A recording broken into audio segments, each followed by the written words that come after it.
Hello my dear students, welcome करता हूं मैं भारत पंचाली और केमिस्ट्री गुरुजी अगेन आप सबका। तो केमिस्ट्री का हमारा पहला चैप्टर है द सॉलिड स्टेट। उसका बहुत बढ़िया वन शॉट ये मैंने आपको करवा दिया है और आप इस वन शॉट को देखिए। इसमें बिल्कुल लेटेस्ट सिलेबस के अकॉर्डिंग सारे टॉपिक करवाए हैं एंड इसमें लेटेस्ट सिलेबस के अकॉर्डिंग जो हमारा CBSE 2022 टर्म 1 का जो सिलेबस है उसके अकॉर्डिंग ही बेटा जी प्रीवियस ईयर क्वेश्चन भी है। प्रीवियस ईयर क्वेश्चन मैं आपको इसलिए रिकमेंड करूंगा सो दैट कि आपको पता चले कि बोर्ड किन क्वेश्चंस को इंपॉर्टेंट मानता है। ठीक है, और बेटा जी टेलीग्राम पर चैनल है भारत पंचाल सर के नाम से, वो जरूर ज्वाइन कर लेना, क्योंकि सिर्फ इस वन शॉट से नहीं होगा, क्योंकि हमारा पेपर का पैटर्न बदला है और पैटर्न में MCQ है, रीजन असर्शन है, केस स्टडी बेस्ड क्वेश्चन है। तो उनकी प्रैक्टिस करने के लिए मैं कंटिन्यूसली क्लासेस ले रहा हूँ फ्री ऑफ कॉस्ट, तो वहां पर आपको प्रॉपर लिंक मिलेंगे। और इस चैप्टर के बहुत बढ़िया मैंने डिजिटल नोट्स बना रखे हैं, फील आएगी आपको। वैसे लिंक उनका मैं डिस्क्रिप्शन में भी दे दूंगा और आप लोग यूट्यूब पे भी सर्च कर सकते हो the solid state digital handwritten notes by Bharat Panchal sir, और वो भी अकॉर्डिंग टू लेटेस्ट पैटर्न है, वो आपको मिल जाएंगे। सो अभी इंजॉय कीजिए, इसके वन शॉट को देखिए और कुछ क्वेश्चन पुट किए होंगे, उनका आंसर आप लोगों ने देना है। द सॉलिड स्टेट क्या होता है? द सॉलिड स्टेट, देखो यार, आपको मैटर की स्टेट्स के बारे में तो पता ही है कि मैटर की मतलब हमारी अर्थ पे जो एग्जिस्ट करती हैं वो 3 स्टेट हैं, सॉलिड, लिक्विड एंड गैस। हम लोग स्टार्टिंग से क्या पढ़ते आ रहे हैं कि सॉलिड क्या होते हैं, जिनकी एक डेफिनेट शेप होती है, डेफिनेट मास होता है, डेफिनेट वॉल्यूम होता है। लिक्विड किसे कहते हैं? जिनकी एक डेफिनेट वॉल्यूम होता है, डेफिनेट मास भी होता है, बट डेफिनेट शेप नहीं होती। लिक्विड जो होती है अपने कंटेनर की शेप को ऑक्यूपाई कर लेते हैं। गैस के साथ थोड़ा फंडा अलग रहता है, गैस का सिर्फ डेफिनेट मास होता है, इनका वॉल्यूम और शेप डेफिनेट नहीं होती है। तो यहाँ पर मैंने आपको थोड़ा सा ओवरव्यू दिया है। सॉलिड में जो कॉन्स्टिट्यूएंट पार्टिकल्स होते हैं बिल्कुल एक दूसरे के साथ जुड़े होते हैं। लिक्विड में उनके बीच में थोड़ा गैप होता है, थोड़ा दूर दूर रहते हैं, और गैस में तो मतलब वो 2 गज की दूरी मास है जरूरी बना के रखते हैं। आगे बढ़ते हैं कि सॉलिड की कुछ खास बातें क्या हैं, कौन सी बातें आपको खास देखने को मिलेगी सॉलिड के बारे में। अब बेटा जी मैं आगे बढ़ूं उससे पहले मैं आपको एक वर्ड के बारे में बता दूं, कॉन्स्टिट्यूएंट पार्टिकल्स। सुना भी होगा आपने, नहीं सुना है तो कोई बात नहीं, मैं बता देता हूं। कॉन्स्टिट्यूएंट पार्टिकल्स, कॉन्स्टिट्यूएंट पार्टिकल्स को हिंदी में क्या बोलते हैं? बनाने वाले पदार्थ। किसी भी चीज को जो बनाने वाले होते हैं ना वो उसके कॉन्स्टिट्यूएंट पार्टिकल्स होते हैं। और केमिस्ट्री में हर एक चीज किससे मिलकर बनती है? एम से। ए बोले तो एटम, आई मीन्स आयन, और एम मीन्स क्या होता है भैया? मॉलिक्यूल। सिंपल एग्जांपल दूं, लाइक Na है और Cl है, ये दोनों अलग अलग हैं, दीज आर एटम। अगर Na और Cl कंबाइंड हो गया तो ये क्या बन जाएगा? मॉलिक्यूल। और अगर ये कंबाइंड होकर डिसोशिएट हो जाते हैं तो ये क्या बन जाएंगे? इधर हमारे पास आयंस बन जाने वाले हैं। ठीक है ना। चलिए अभी आगे बढ़ते हैं। अच्छा कुछ हो सकता है शायद इधर, चलो बाद में करेंगे जो हो सकता है। तो सॉलिड की खास बातें क्या होती हैं बेटा जी? सॉलिड में आप देखोगे कि कॉन्स्टेंट पार्टिकल्स ना कुछ इस तरह से जुड़े होते हैं, इस तरह से एक दूसरे के साथ वो जुड़े रहेंगे। तो बिल्कुल क्लोजली पैक्ड होते हैं। इनके बीच में इंटरमोलिकुलर जो डिस्टेंस होता है वो ना के बराबर होता है। इंटरमोलिकुलर फोर्स ऑफ अट्रैक्शन जो होती है, इनके पार्टिकल्स के बीच में जो फोर्स ऑफ अट्रैक्शन होती है वो बहुत ज्यादा होती है। लिखा भी गया है they have definite mass, volume and shape. इनके एक डेफिनेट मास रहता है, डेफिनेट वॉल्यूम रहता है और एक डेफिनेट शेप रहती है। Intermolecular distance are short. Intermolecular forces, molecule के बीच में जो फोर्स ऑफ अट्रैक्शन होती है वो बहुत ज्यादा स्ट्रॉन्ग होती है। देयर कॉन्स्टिट्यूएंट पार्टिकल, अभी बताया ना, atom, molecule, ions have fixed position and can oscillate about their mean position. कि सॉलिड के पार्टिकल मूव नहीं करते हैं, अगर मूव करेंगे तो अपनी मीन पोजीशन पे ही मूव करते हैं, जहां पर वो प्रेजेंट है वहीं से वो मूव करना स्टार्ट करते हैं। मैं आपको एक एग्जांपल देता हूं, लाइक ये हमारे पास एक सॉलिड है, इसका एक फिक्स मास होता है, एक फिक्स शेप है। अब अगर मैं इसको थोड़ा सा शेक करूं, मैंने इसको शेक किया, ठीक है, मैं इसको शेक करता हूं तो क्या ये होगा कि इसका ये जो कैमरा है ये आगे की तरफ आ जाएगा या नीचे की तरफ चला जाएगा? ऐसा तो कुछ होने वाला है नहीं, ठीक है ना। इनकी जो पार्टिकल्स होते हैं जब भी मूव करेंगे अपनी मेन पोजीशन पे, देखिए बेटा मैं इसको शेक कर रहा हूं तो पार्टिकल्स इधर उधर तो हुए हैं बट वो अपनी जगह पर बने हुए हैं। बट इसी तरह से अगर मैं किसी लिक्विड को शेक करता, ठीक है, हमारे पास कोल्ड ड्रिंक की बोतल, हम उसको शेक करें तो उसमें पार्टिकल ऊपर नीचे हो जाएंगे। ऊपर वाला पार्टिकल नीचे जा सकता है, दाएं वाला पार्टिकल बाएं कहीं भी जा सकता है। अच्छा मैं आपको बता देता हूँ, इस चैप्टर में इस तरह से सब कुछ समझने वाले हैं। मतलब भाई साहब तुम्हारे लिए पहले ही नींबू मंगवा के रख रखे मैंने, सो दैट की प्रैक्टिकल की पूरी फील दी जाए। ठीक है, पूरा फील आया आप लोगों को कि हाँ यार है क्या चीज। चलो बहुत बढ़िया। एंड अगली बात क्या होती है सॉलिड्स के बारे में, that they are incompressible and rigid. इनको कंप्रेस नहीं किया जा सकता और बहुत ही रिजिड होते हैं, ये हार्ड होते हैं, बड़े कठोर होते हैं, क्योंकि पार्टिकल सारे एक दूसरे के साथ जुड़े हुए हैं। ये स्पेस रहेगा, जब पार्टिकल्स के बीच में स्पेस होगा तभी तो आप उसे कंप्रेस कर पाओगे भाई। जब स्पेस ही नहीं है तो कंप्रेस किस तरह से करोगे, कंप्रेशन वहां पर पॉसिबल ही नहीं है, ठीक है ना। चलिए नेक्स्ट टॉपिक पे चलते हैं, एंड नेक्स्ट टॉपिक इज बहुत इंपॉर्टेंट टॉपिक है इस चैप्टर का, that what is the difference between amorphous solid and crystalline solid. देखिए बेटा, क्रिस्टलाइन सॉलिड में आपको दिख रहा होगा पार्टिकल जो है वो बिल्कुल रेगुलर अरेंज है, एक बढ़िया वाले पैटर्न में अरेंज है, ठीक है, बिल्कुल फिक्स पैटर्न है, एक के बाद एक के नीचे एक, इस तरह से जुड़े हुए हैं। जबकि अमरफस सॉलिड में जो पार्टिकल्स की अरेंजमेंट होती है वो बड़ी ही इरेगुलर होती है। आप इस तरह से लिख सकते हो, अगर हमारे पास क्रिस्टलाइन सॉलिड है तो वहां पर पार्टिकल्स कुछ इस तरह से लगे होंगे, अरेंज होंगे कुछ इस तरह से।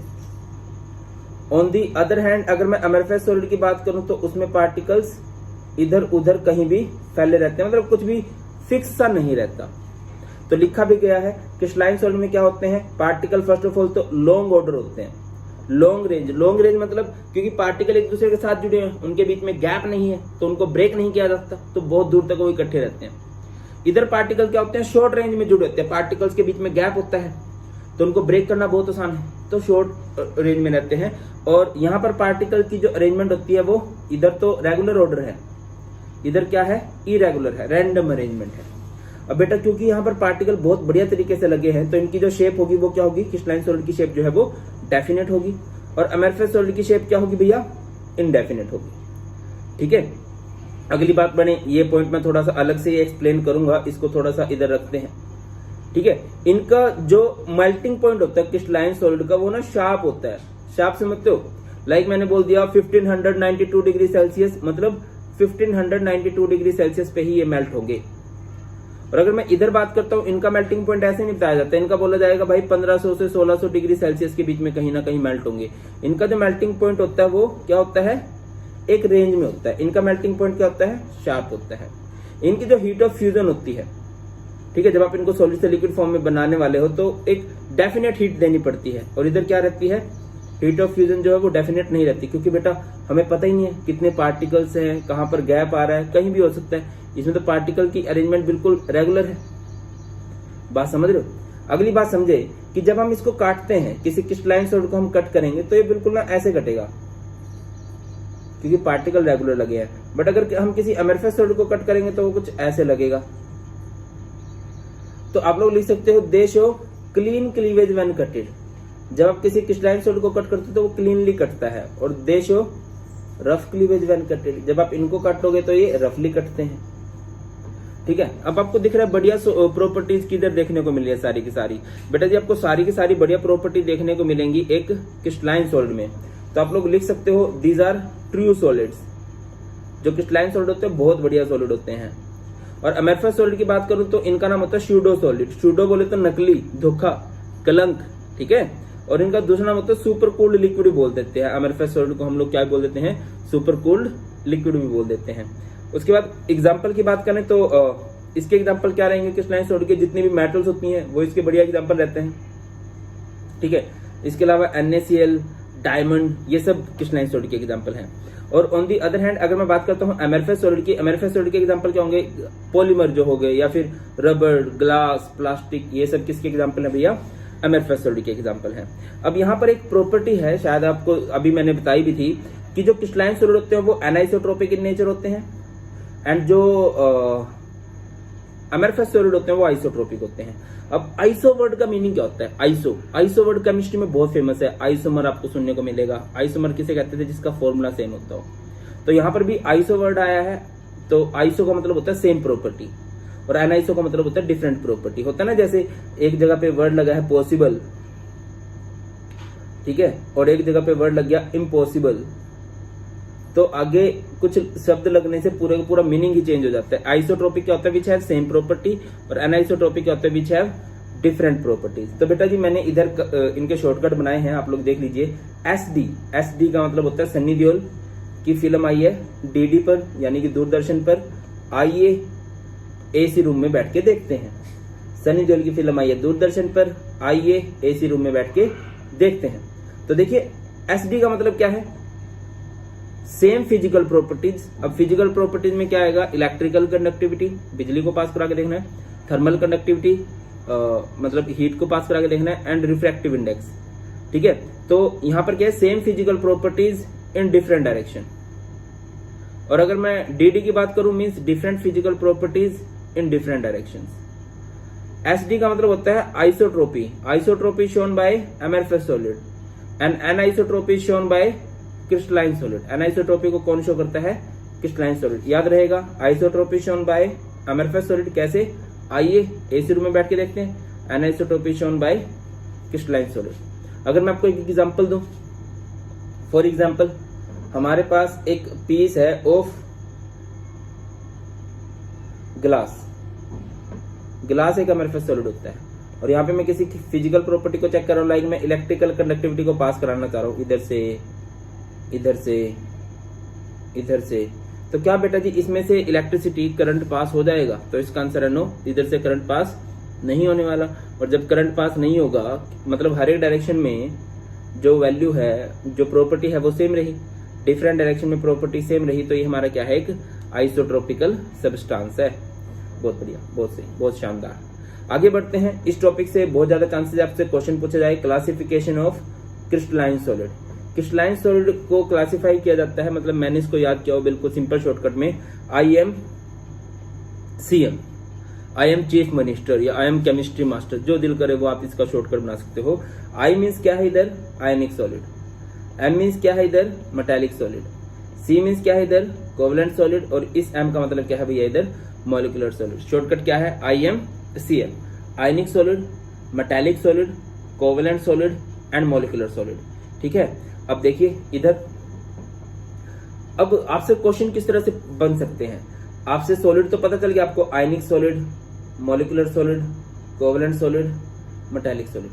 कॉन्स्टिट्यूएंट पार्टिकल, आयनिक सॉलिड किससे मिलकर बनेंगे, आयन से। मॉलिक्यूलर सॉलिड किससे मिलकर बनेंगे, मॉलिक्यूल से। कोवलेंट सॉलिड किससे मिलकर बनते हैं, एटम से। और मेटालिक सॉलिड किससे मिलकर बनते हैं, मैं इसको थोड़ा करेक्ट करना चाहूंगा। मेटालिक सॉलिड जो आपके बनते हैं भैया, मेटल्स की खास बात होती है कि उनके पास बहुत सारे इलेक्ट्रॉन्स होते हैं। ठीक है, तो मेटल्स के पास क्या रहते हैं, C ऑफ इलेक्ट्रॉन। और जब एक आधा इलेक्ट्रॉन इधर उधर हो जाता है, इलेक्ट्रॉन जब बाहर निकलेगा तो वहां पे पॉजिटिव होल क्रिएट हो जाता है, positive holes in C of electrons. आगे बढ़ते हैं, तो इनके अंदर बाइंडिंग फोर्स कौन सी होती है। अगर आयनिक सॉलिड है तो आयनिक सॉलिड को बाइंड करेगी आयनिक बॉन्ड। कोवलेंट सॉलिड में कौन सा बॉन्ड होगा, कोवलेंट बॉन्ड। मेटालिक सॉलिड में कौन सा बॉन्ड होगा, मेटालिक बॉन्ड। इस तरह से इनकी बॉन्डिंग होती है। मॉलिक्यूलर सॉलिड में कौन सा बॉन्ड होगा, बेटा मॉलिक्यूलर सॉलिड में मॉलिक्यूलर फोर्सेज होती हैं। अब मॉलिक्यूलर फोर्सेज बहुत तरह की होती हैं। अब इस बात को मैं आगे बढ़ाऊं उससे पहले एक चीज मैं आपको बताता चलूं। बेटा जी 12th में आप लोग जा रहे हो, मैंने ना बहुत बच्चों की 11th अच्छी नहीं जाती है, तो बहुत बच्चे कंफ्यूज रहते हैं, सर हमारी 11th उतनी अच्छी नहीं गई है, हम क्या करें।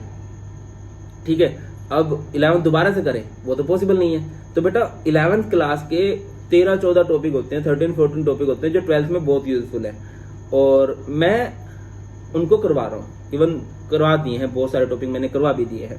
ठीक है, आधे घंटे के वो टॉपिक हैं, उनको देख लो भाई सब। 12th में उनसे बाहर आपको कुछ नहीं करना है 11th का। आपको YouTube पे क्या सर्च करना है, basic of 11th for class 12 by Bharat Panchal. Basic of 11th for class 12 by Bharat Panchal, आपको पूरी प्लेलिस्ट मिल जाएगी। पॉसिबल हुआ मैं डिस्क्रिप्शन में भी लिंक डाल दूंगा। क्लियर है, तो सर्च करो और उन टॉपिक को निपटाओ। नोट्स भी साथ के साथ आपको उनके मिलते रहेंगे। चलो बहुत बढ़िया। तो बाइंडिंग फोर्स हो गई सर। अपीयरेंस की बात करते हैं कि कैसे होते हैं ये। तो देखो भैया, आयनिक सॉलिड जो होते हैं वो हार्ड होते हैं एंड ब्रिटल होते हैं। समझते हो, ब्रिटल, ब्रेकेबल होते हैं। जो मॉलिक्यूलर सॉलिड होते हैं जनरली सॉफ्ट होते हैं। जनरली जितने मॉलिक्यूलर सॉलिड आपको देखने को मिलेंगे सॉफ्ट देखने को मिलेंगे। कोवलेंट सॉलिड बढ़िया वाले हार्ड होते हैं। मेटालिक सॉलिड होते हैं हार्ड एंड मालिएबल। देखो बेटा, what is the difference between brittle and malleable. Malleable का मतलब होता है कि जिसको आप ब्रेक करोगे वो मतलब ऊपर से गिरोगे वो टूटेगा नहीं, वो थोड़ा बहुत क्या हो सकता है, बैंड पड़ सकता है। जैसे मेटल्स को जब गिरते हैं तो ऐसे वो टूट नहीं जाते, बट अगर आप कांच को गिरोगे तो वो टूट जाएगा। ठीक है ना, इतनी ऊपर से आपने एक लोहे का पीस गिर दिया, एक कांच का पीस गिर दिया, तो कांच जो है वो टूट जाएगा, लोहा नहीं टूटेगा। लोहा जो होता है वो एक मेटल है, मेटल जो होती है मलिएबल होती है।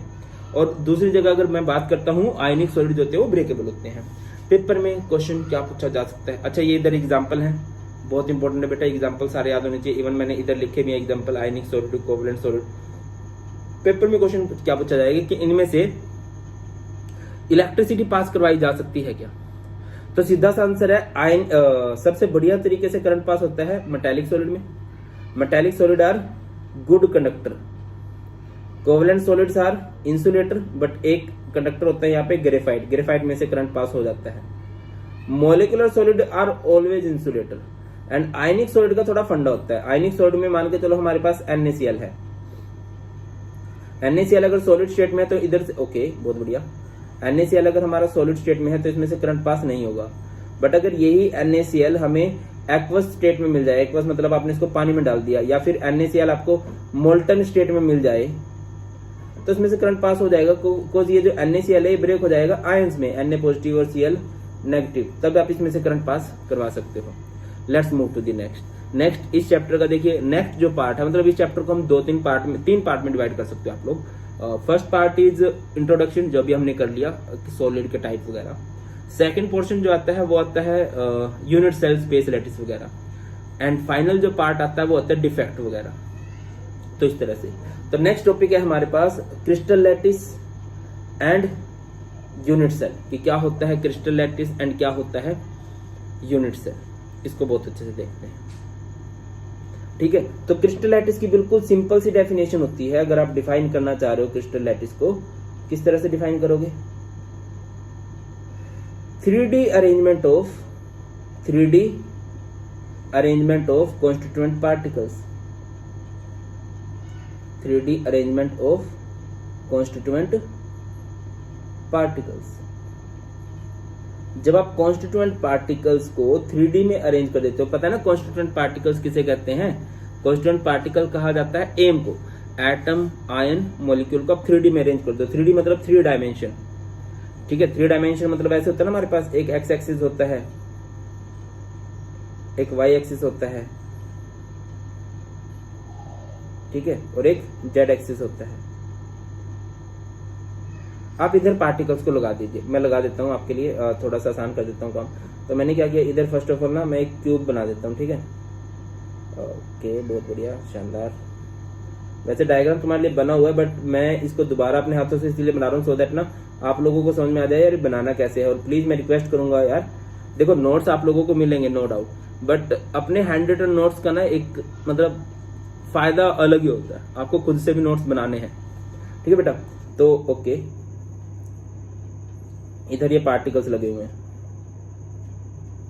अब क्या करो, हर एक लाइन के ना बिल्कुल बीच वाला पॉइंट ले लो, हर एक लाइन के बिल्कुल बीच वाला पॉइंट। लाइक इस लाइन के बीच वाला पॉइंट इधर होगा, इस लाइन के बीच वाला पॉइंट इधर, इसके बीच वाला पॉइंट इधर, इधर इधर इधर इधर इधर इधर। और इन बीच वाले पॉइंट्स को मिला के ना प्लस का साइन बना दो। इन बीच वाले पॉइंट को मिला के प्लस का साइन बना दो भाई।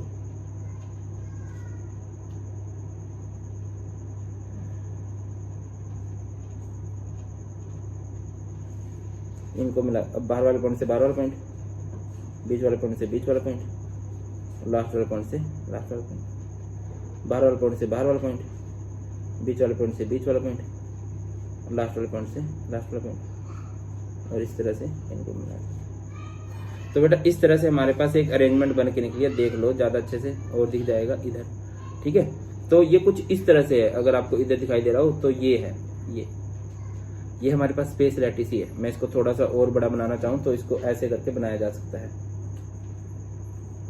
ये हमारे पास इसका एक्स एक्सिस है, ये हमारे पास इसका वाई एक्सिस है, और ये हमारे पास इसका जेड एक्सिस है, ठीक है बेटा। ये जो पूरी की पूरी अरेंजमेंट है ना, इस पूरी की पूरी अरेंजमेंट को हम लोग क्या बोलते हैं? स्पेस लैटिस बोलते हैं, या फिर क्रिस्टल लैटिस बोला जाता है। 3D में पार्टिकल्स को लगाए 3 डायमेंशन में, ठीक है। जैसे हमारे पास ये है इस तरह से, ये देखो ये अलग अलग डायरेक्शन में पार्टिकल्स को लगा रखा है, तो ये एक स्पेस लैटिस है। स्पेस लैटिस जो होता है ना एक बिल्डिंग की तरह होता है, और बिल्डिंग में क्या होते हैं? बहुत सारे रूम्स होते हैं, है ना, बहुत सारे रूम होते हैं तभी तो बिल्डिंग बनती है। उन रूम्स को हम लोग क्या बोलते हैं? बिल्डिंग के अंदर जो रूम्स होते हैं बेटा, उन रूम्स को बोला जाता है यूनिट सेल। यूनिट का मतलब होता है एक, सेल का मतलब होता है कमरा। Unit cell is just like a room, ठीक है। तो स्मॉलेस्ट पोर्शन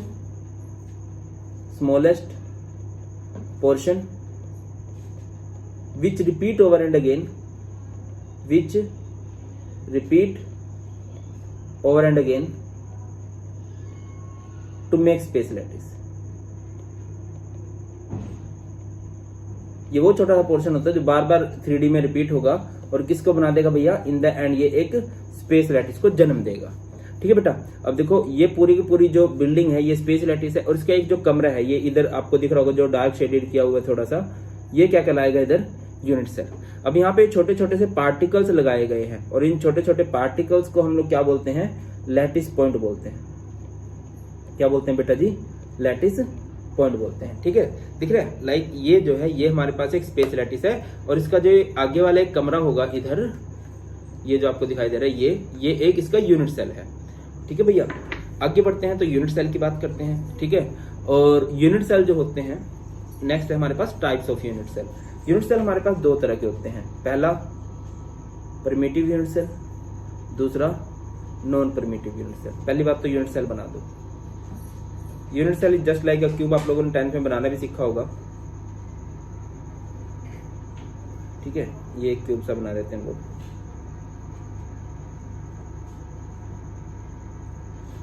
ऐसे।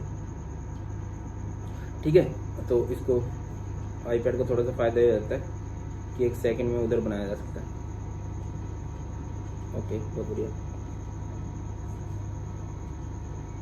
ठीक है बेटा, ये हमारे पास यूनिट सेल है। तो प्रिमिटिव यूनिट सेल किसे कहते हैं, those unit cell in which constituent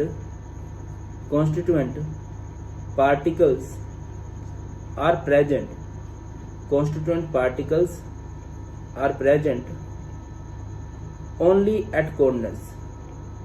primitive unit cell किसे कहते हैं, जिसमें कांस्टेंट पार्टिकल सिर्फ और सिर्फ कहां पर प्रेजेंट होंगे भैया, सिर्फ और सिर्फ कॉर्नर्स पे प्रेजेंट रहेंगे, जैसे इसमें। ठीक है, और नॉन परमिटिव किसे कहते हैं, in which constituent particles are present at corners as well as at some other position,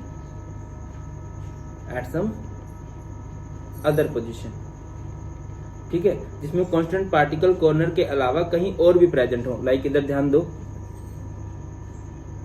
जैसे ये है, इसमें पार्टिकल्स आपने कॉर्नर पे तो लगा ही दिए, कॉर्नर के अलावा आप कहीं और भी लगा दो। यार एक अरेंजमेंट मेरी गायब हो गई है, 1 सेकंड रुको, मैं उस अरेंजमेंट को लाता हूँ। ठीक है, जैसे कहीं और भी पार्टिकल्स लग जाए तो उसे, ये हमारे पास क्या है, स्पेस लैटिस है। 1 मिनट रुको, 1 मिनट।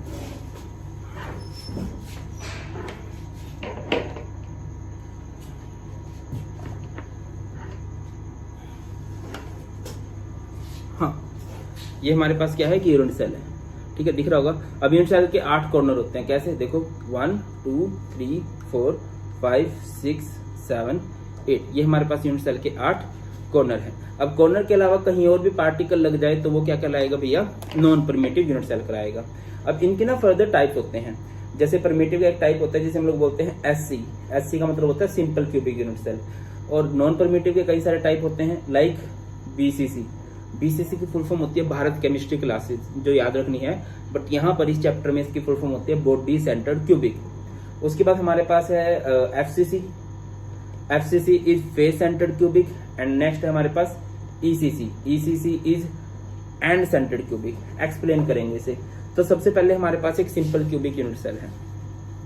सिंपल क्यूबिक जो है वो परमिटिव का टाइप है।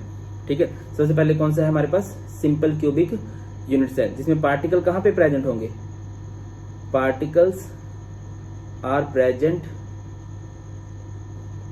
ओनली एट कॉर्नर्स, जिसमें पार्टिकल कहां पर प्रेजेंट होंगे भैया, सिर्फ और सिर्फ कॉर्नर पे प्रेजेंट होंगे, दिखाई दे रहा होगा। ठीक है, तो आपको ना नंबर ऑफ एटम्स निकालने होते हैं। देखो अगर मैं आपसे पूछूं इधर लैटिस पॉइंट कितने हैं, मतलब पार्टिकल्स कितने हैं, इधर पार्टिकल्स हैं 8, बट नंबर ऑफ एटम्स कितने हैं, क्योंकि बेटा आपको पता है कि जो यूनिट सेल है ना वो हर तरफ फैला होता है। यूनिट सेल जो होते हैं वो हर डायरेक्शन में फैले होते हैं। देखो जैसे ये है, इसमें ये एक यूनिट सेल है, बट यूनिट सेल हर एक डायरेक्शन में फैले हुए हैं। तो यहाँ पर एक पार्टिकल है जो कि कॉर्नर पे है, ये पार्टिकल शायद आपको दिखाई दे रहा हो, ये वाला। तो ये कितने यूनिट सेल में टच कर रहा है, एक इस तरफ, 1 2 3 4, और ऐसे 4 ऊपर की तरफ है। इधर थोड़ा सा फील कर लो, मान के चलो कि हमारे पास ये एक पार्टिकल है जो कॉर्नर पे लगा हुआ है, ये कितने यूनिट सेल में टच करेगा, एक नीचे वाला इधर, दूसरा नीचे वाला इधर, थर्ड नीचे वाला इधर, फोर्थ नीचे वाला इधर, और 4 ऐसे ही इसके ऊपर की तरफ है। मान लो जिस रूम में आप बैठे हो उसका एक कोना लो और उस कोने के आर पार फुटबॉल कर दो, फील करना है इसको, ठीक है, क्योंकि इस चैप्टर में ना बहुत ही ज्यादा हाइपोथेटिकल बातें तो वो फील करनी पड़ेंगी आपको कि हाँ यार ऐसा है। तो किसी कॉर्नर पे अगर आप फुटबॉल लगाओगे तो वो कितने रूम्स के साथ टच करती है बेटा, 4 तो नीचे वाले, 4 ऐसे ही ऊपर वाले। तो जब भी हम किसी सिंपल क्यूबिक का कंट्रीब्यूशन करते हैं जिसमें पार्टिकल कॉर्नर पे हैं तो कैसे रहेगा, 8 × 1/8 दैट इज 1, ठीक है। सिमिलरली अगर हमें कोई बीसीसी बोलता है, बीसीसी की फुल फॉर्म क्या होती है, बॉडी सेंटर्ड क्यूबिक, ठीक है ना। और बॉडी सेंटर्ड क्यूबिक बोले तो मतलब पार्टिकल किधर होंगे, particles are present at corner, proper definition लिखते हैं जिसमें पार्टिकल्स कहां पर प्रेजेंट होंगे, constituent particles are present at corners as well as, साथ के साथ सेंटर ऑफ बॉडी, बॉडी के सेंटर में भी प्रेजेंट रहेंगे दादा, ठीक है ना। ये हमारे पास एक यूनिट सेल है तो पार्टिकल्स आपने किधर लगा दिए, कॉर्नर्स पे दिखाई दे रहे होंगे, पार्टिकल कॉर्नर पे 1 2 3 4 5 6 7 8, और इधर बॉडी के सेंटर में भी है। तो नंबर ऑफ एटम्स आप इधर से कैसे निकालोगे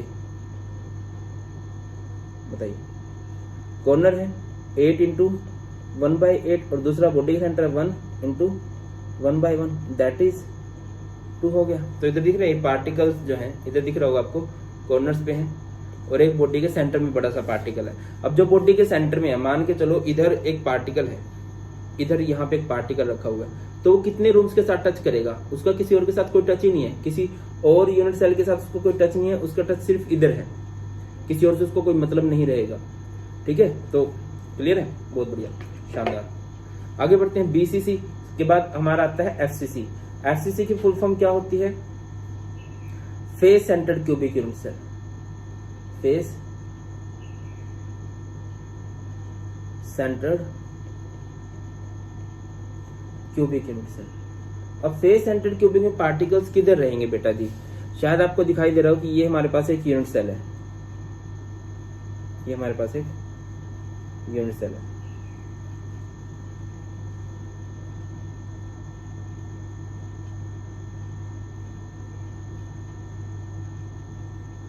जिसमें पार्टिकल किधर प्रेजेंट है, first of all at the corners, ये कॉर्नर्स होते हैं, और दूसरी बात फेस के सेंटर पे। चलो मैं इधर एक छोटा सा यूनिट सेल बनाता हूँ, थोड़ी सी आपको ना ज्यादा समझ में आ जाएगी। ये हमारे पास एक यूनिट सेल है जिसमें पार्टिकल्स किधर प्रेजेंट रहेंगे, first of all at the corners,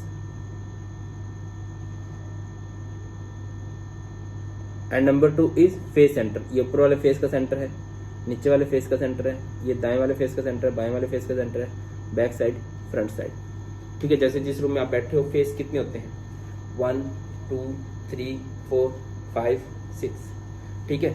तो आप लोग किस तरह से डिफाइन करोगे, those unit cell in which constituent particles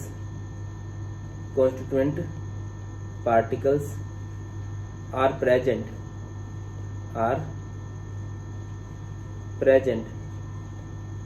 where at corners as well as center of each face,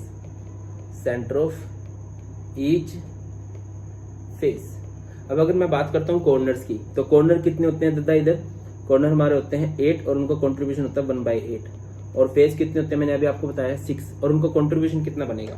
मान के चलो ये ऊपर वाला एक फेस है, ठीक है, और मैंने इसके आर पार एक फुटबॉल कर दी, इधर मैं एक फुटबॉल रख देता हूँ, तो वो कितने रूम्स में टच कर सकती है बताइए, आप खुद से बताओ। एक तो ऊपर वाला जो रूम रहेगा, ठीक है, ये बिल्कुल बीचों बीच इधर है, एक तो ऊपर वाला जो रूम है और एक ये वाला जो रूम है, इन दो में टच करेगी ना भाई, फेस है, लेंटर के आर पर फुटबॉल कर दिया आप लोगों ने, तो एक तो लेंटर से ऊपर वाला जो रूम है उधर और एक नीचे, तो फेस वाले का कंट्रीब्यूशन कितना रहता है 1/2, तो इधर से ये 1 एंड ये 3 दैट इज 4, ये हमारा फेस सेंटर्ड क्यूबिक है। Last is ECC is and centred cubic. तो पार्टिकल्स कहां पर प्रेजेंट होंगे, नाम में ही सारा कुछ क्लियर है, particles are present where? At corners as well as center of two front facing end, two front facing ends। ठीक है, लाइक ये हमारे पास कोई यूनिट सेल है,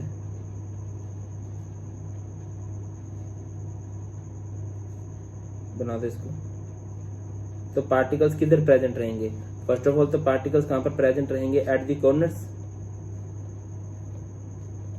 एंड सेकेंडली देखिए, एंड का मतलब होता है किनारे। जैसे नदी के दो किनारे होते हैं ना, ऐसे ही दो किनारे आपने लेने हैं आमने सामने वाले, ये ऊपर वाला किनारा और ये नीचे वाला। तो नंबर ऑफ एटम्स कैसे निकलेंगे? सबसे पहले तो बात पार्टिकल कॉर्नर पे 8 × 1/8, और एंड कितने होते हैं? 2, दो किनारे होते हैं। और उनका कंट्रीब्यूशन आप कैसे निकालोगे? जो दो किनारे हैं हर एक जो है, मान लीजिए इधर ये दो आमने सामने वाले, ये दो किनारे लिए आपने, ठीक है, ये आमने सामने वाले दो। अब इसके आर पार इधर यहाँ पर एक फुटबॉल है, वो कितने रूम्स में टच होगी?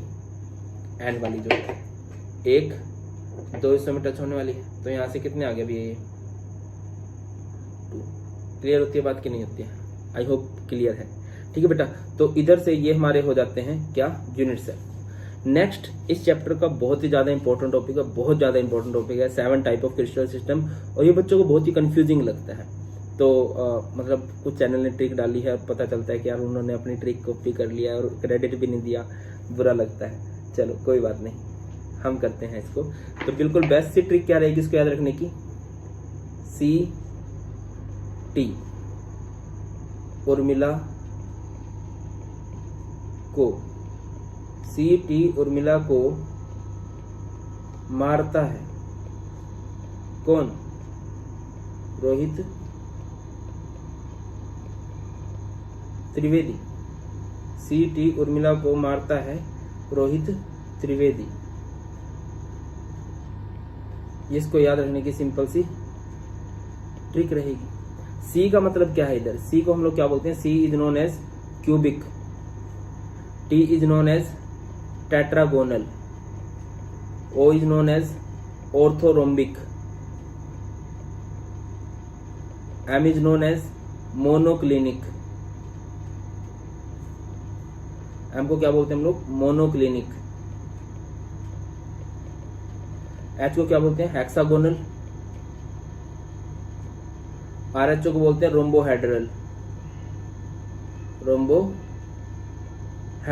और TRI को बोलते हैं ट्राइक्लिनिक। ठीक है बेटा, ये जो है ये जो क्रिस्टल सिस्टम होते हैं, एक्चुअल में ये बात है कि यूनिट सेल के जो पैरामीटर्स होते हैं। अब बात ये है कि सर यूनिट सेल के पैरामीटर कौन से होते हैं? मैं आपको बताता हूँ, जस्ट मिनट। जैसे ये हमारे पास एक यूनिट सेल है, बहुत बढ़िया। ये हमारे पास एक यूनिट सेल मान के चलो, ठीक है।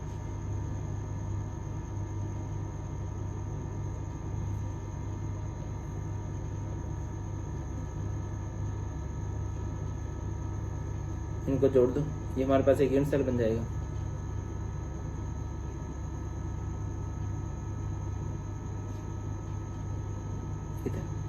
पैरामीटर्स का मतलब होता है कि आप यूनिट किसी भी यूनिट सेल को कैसे मापते हो, कैसे मापा जाता है उसको, किसी भी यूनिट सेल को।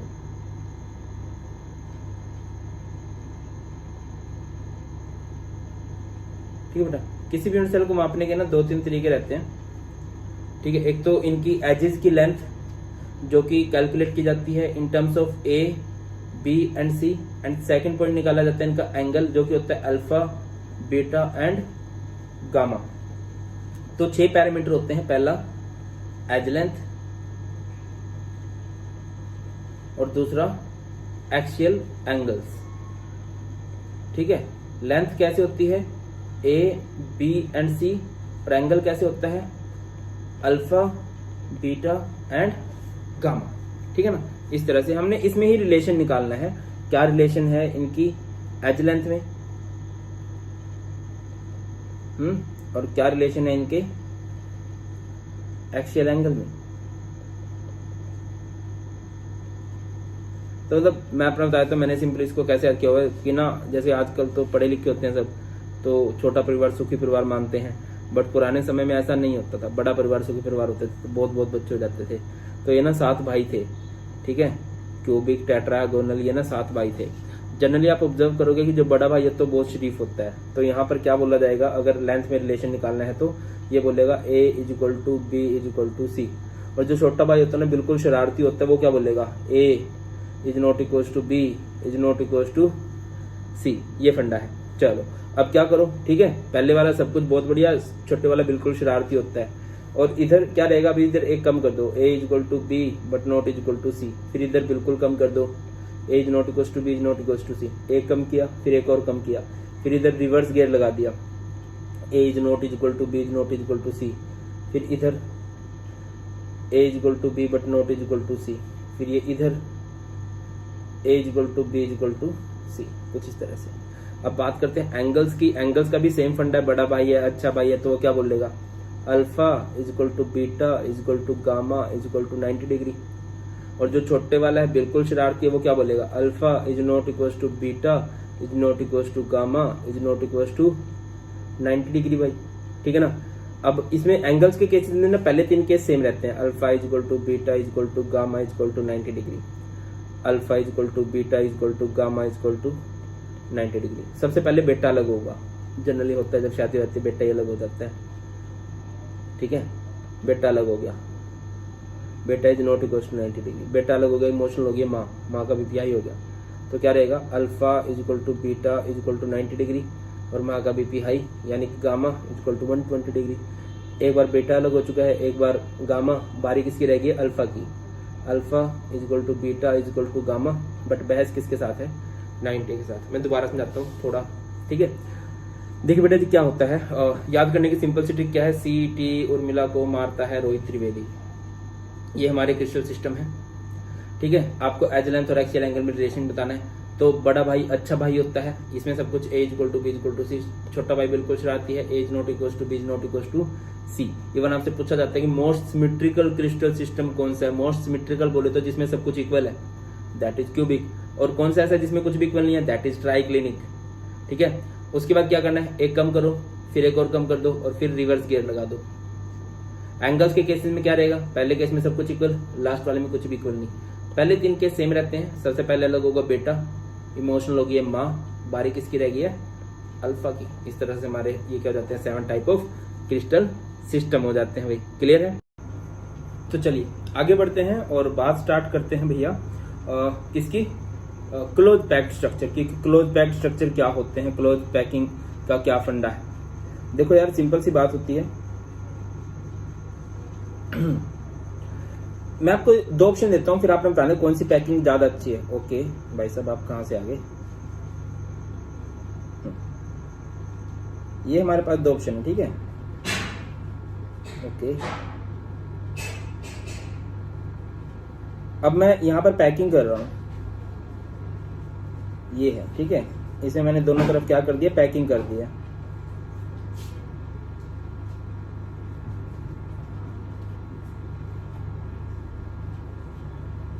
ये पैकिंग हो गई और एक इस तरफ पैकिंग हो गई है।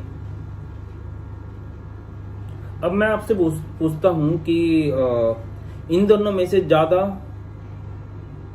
अच्छी पैकिंग कौन सी है। तो नो डाउट आप लोग किसको बोलने वाले हो, सेकंड वाले केस को ज्यादा अच्छी पैकिंग बोलोगे, ठीक है। तो क्लोज पैक्ड स्ट्रक्चर का मतलब क्या होता है, सिंपली डिफाइन करोगे तो किस तरह से डिफाइन करोगे, पैकिंग ऑफ कॉन्स्टिट्यूएंट पार्टिकल्स। आपने कॉन्स्टिट्यूएंट पार्टिकल्स को कुछ इस तरह से करना है, packing of constituent particles should be done in such a way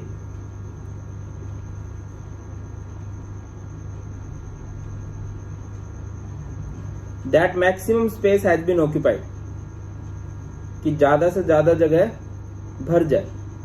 maximum space has been occupied and minimum space remains vacant, and minimum space remains vacant. क्या आपको क्लियर हो रहा है कि जब भी आप स्फीयर्स की पैकिंग करोगे भैया तो कुछ इस तरह से करोगे कि ज्यादा से ज्यादा जगह उधर भर ली जाए और कम से कम जगह क्या रहे भैया उधर खाली रहे। उसी को हम लोग क्या बोलते हैं, क्लोज पैकिंग बोलते हैं। ठीक है, अब क्लोज पैकिंग है ना कई सारे टाइप होते हैं, like close packing in 1D 2D 3D। तो सबसे पहले हम बात करते हैं close packing in 1D। 1D means 1 dimension में आप लोग क्लोज पैकिंग करने जा रहे हो। 1 डायमेंशन मीन्स 1 डायमेंशन में जा रहे हो। किसी भी 1 डायमेंशन में जाओगे, किसी भी 1 डायरेक्शन में जाओगे तो स्फीयर्स को कुछ इस तरह से आप पैक करते जाओगे। ओके, ऐसे चल लो, इस तरह से पैक करते जाओगे। अच्छा, यहाँ पे एक टॉपिक और रह गया।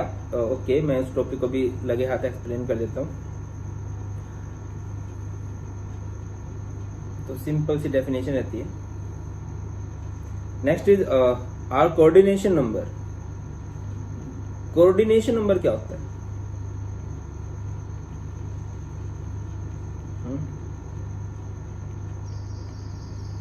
सिंपल सी बात, total number of touching spheres. Total number of touching spheres कि एक स्फीयर को कितने स्फीयर टच कर रहे हैं, यही उसका कोऑर्डिनेशन नंबर होता है। ठीक है, जैसे मैं आपको एक एग्जांपल दूं, लाइक यहाँ पर हमारे बहुत सारे स्फीयर्स की ना पैकिंग हो रही है।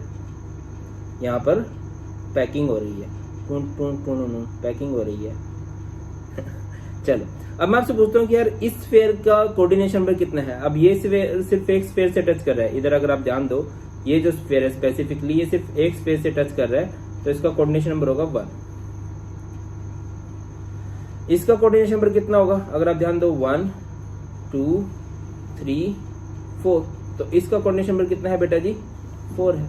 अगर मैं स्पेसिफिकली इसकी बात करूं, ये कितने 1 2 3, इसकी बात करता हूं तो इसका कोऑर्डिनेशन नंबर कितना है? इधर 3 है। क्या आपको क्लियर होता है? एक स्फीयर जितने स्फीयर को टच करता है वो इसका कोऑर्डिनेशन नंबर है। अब क्लोज पैकिंग इन 1D हम 1 डायमेंशन में चल रहे हैं, तो आपको दिखाई दे रहा होगा। अच्छा, ये एंडिंग वालों को हम लोग नहीं छेड़ते हैं, इसको छेड़ते हैं, इसको छेड़ते हैं।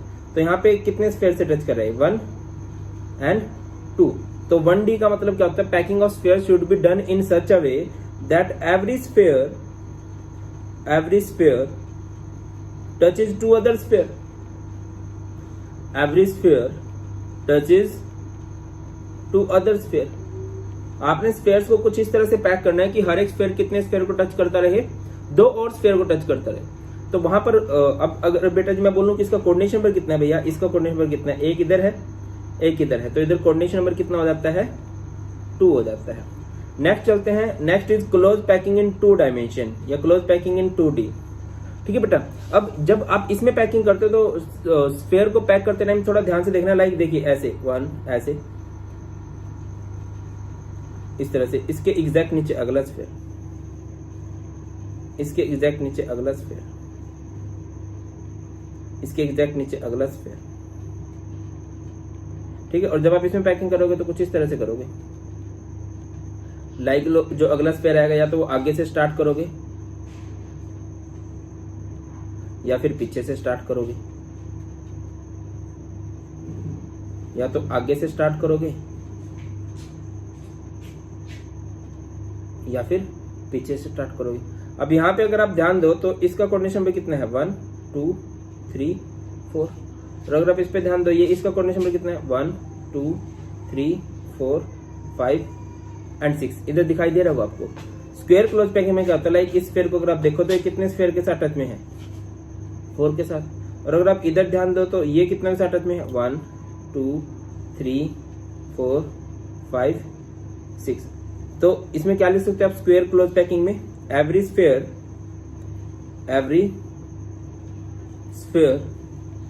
Touches 4 other spheres. इसमें हर एक स्फीयर कितने स्फीयर को टच कर रहा है भैया? 4 और स्फीयर को टच कर रहा है। और इसमें क्या है भैया? Every sphere touches 6 other spheres. ठीक है ना, इसमें हर एक स्फीयर कितने स्फीयर को टच कर रहा है? 6 और स्फीयर को टच कर रहा है। तो इधर कोऑर्डिनेशन नंबर कितना रहेगा? स्क्वायर क्लोज पैकिंग में कोऑर्डिनेशन नंबर रहेगा 4 एंड इधर कोऑर्डिनेशन नंबर कितना रहेगा बेटा जी? इधर कोऑर्डिनेशन नंबर रहेगा 6। आप लोग ऐसे दिखा सकते हो, देखिए लाइक ये है, ये कितने स्फीयर के साथ टच कर रहा है? 1 2 3 4। ठीक है ना भाई, इस तरह से 4 के साथ टच में। और अगर आप इधर ध्यान देते हो कितने स्फीयर के साथ टच कर रहे हैं, 1 2 3 4 5 6 और एक हेक्सागोनल टाइप स्ट्रक्चर इधर बन के निकल रहा है।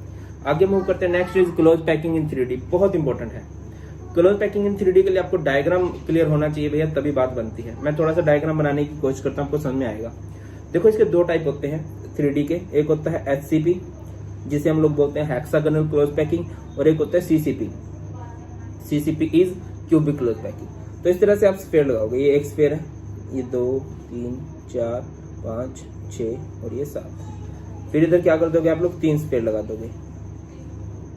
फिर इधर कितने स्फीयर लगा दोगे, 7 स्फीयर लगा दोगे, कुछ इस तरह से, ठीक है। एंड अगेन यार वो मुझसे थोड़ा दूर चला गया, मैं लेके आता हूँ उसे। पहले वाले पार्ट में भी ऐसे ही हुआ था ना, ठीक है, कुछ इस तरह से इधर ऐसे, ठीक है। और अगर इसमें बात करें तो इसमें CCP में क्या रहता है बेटा, मैंने बोला ना थोड़ा सा हाइपोथेटिकल है, तो आप याद रखोगे ज्यादा अच्छा रहेगा। इधर क्या करोगे भैया, ये 7 स्फीयर्स हैं, ठीक है, ये 7 स्फीयर रहेंगे।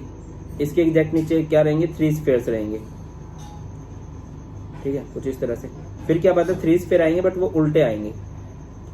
फिर इधर क्या आएंगे, 7 स्फीयर आएंगे। फिर इधर क्या आएंगे, 3 स्फीयर्स आएंगे। और फिर इधर क्या आएंगे, 3 स्फीयर्स आएंगे, ठीक है। कुछ इस तरह से है ये सारी की सारी स्टोरी। इसमें क्या है, मान लीजिए हमारी फर्स्ट लेयर है, ये सेकंड लेयर है, ये थर्ड लेयर है, ये फोर्थ लेयर है। इधर ऊपर कुछ हुआ है, ठीक है कि नहीं। ये फर्स्ट लेयर है, ये सेकंड लेयर है, ये थर्ड लेयर है, ये फोर्थ लेयर है, ये फिफ्थ लेयर है और ये 6th लेयर है। इसमें अगर आप चेक करो, फर्स्ट लेयर वर्टिकली अलाइन किससे है, फर्स्ट लेयर एग्जैक्ट ऊपर नीचे किसके आएगी भैया, फर्स्ट लेयर जो आएगी वो आएगी 3rd के, एंड सेकंड लेयर किसके वर्टिकली अलाइंड होगी, 4th लेयर के। और अगर मैं ध्यान देता हूं तो फर्स्ट लेयर जो है वर्टिकली अलाइंड है 4th के, सेकंड लेयर जो है वर्टिकली अलाइंड है 5th के, एंड थर्ड लेयर बेटा जी वर्टिकली अलाइंड है 6th के। मैं आपको दिखा देता हूँ। इसमें देखो ये हमारे पास 7 स्फीयर है, दिखाई दे रहा है, शायद दिखाई दे रहे होंगे।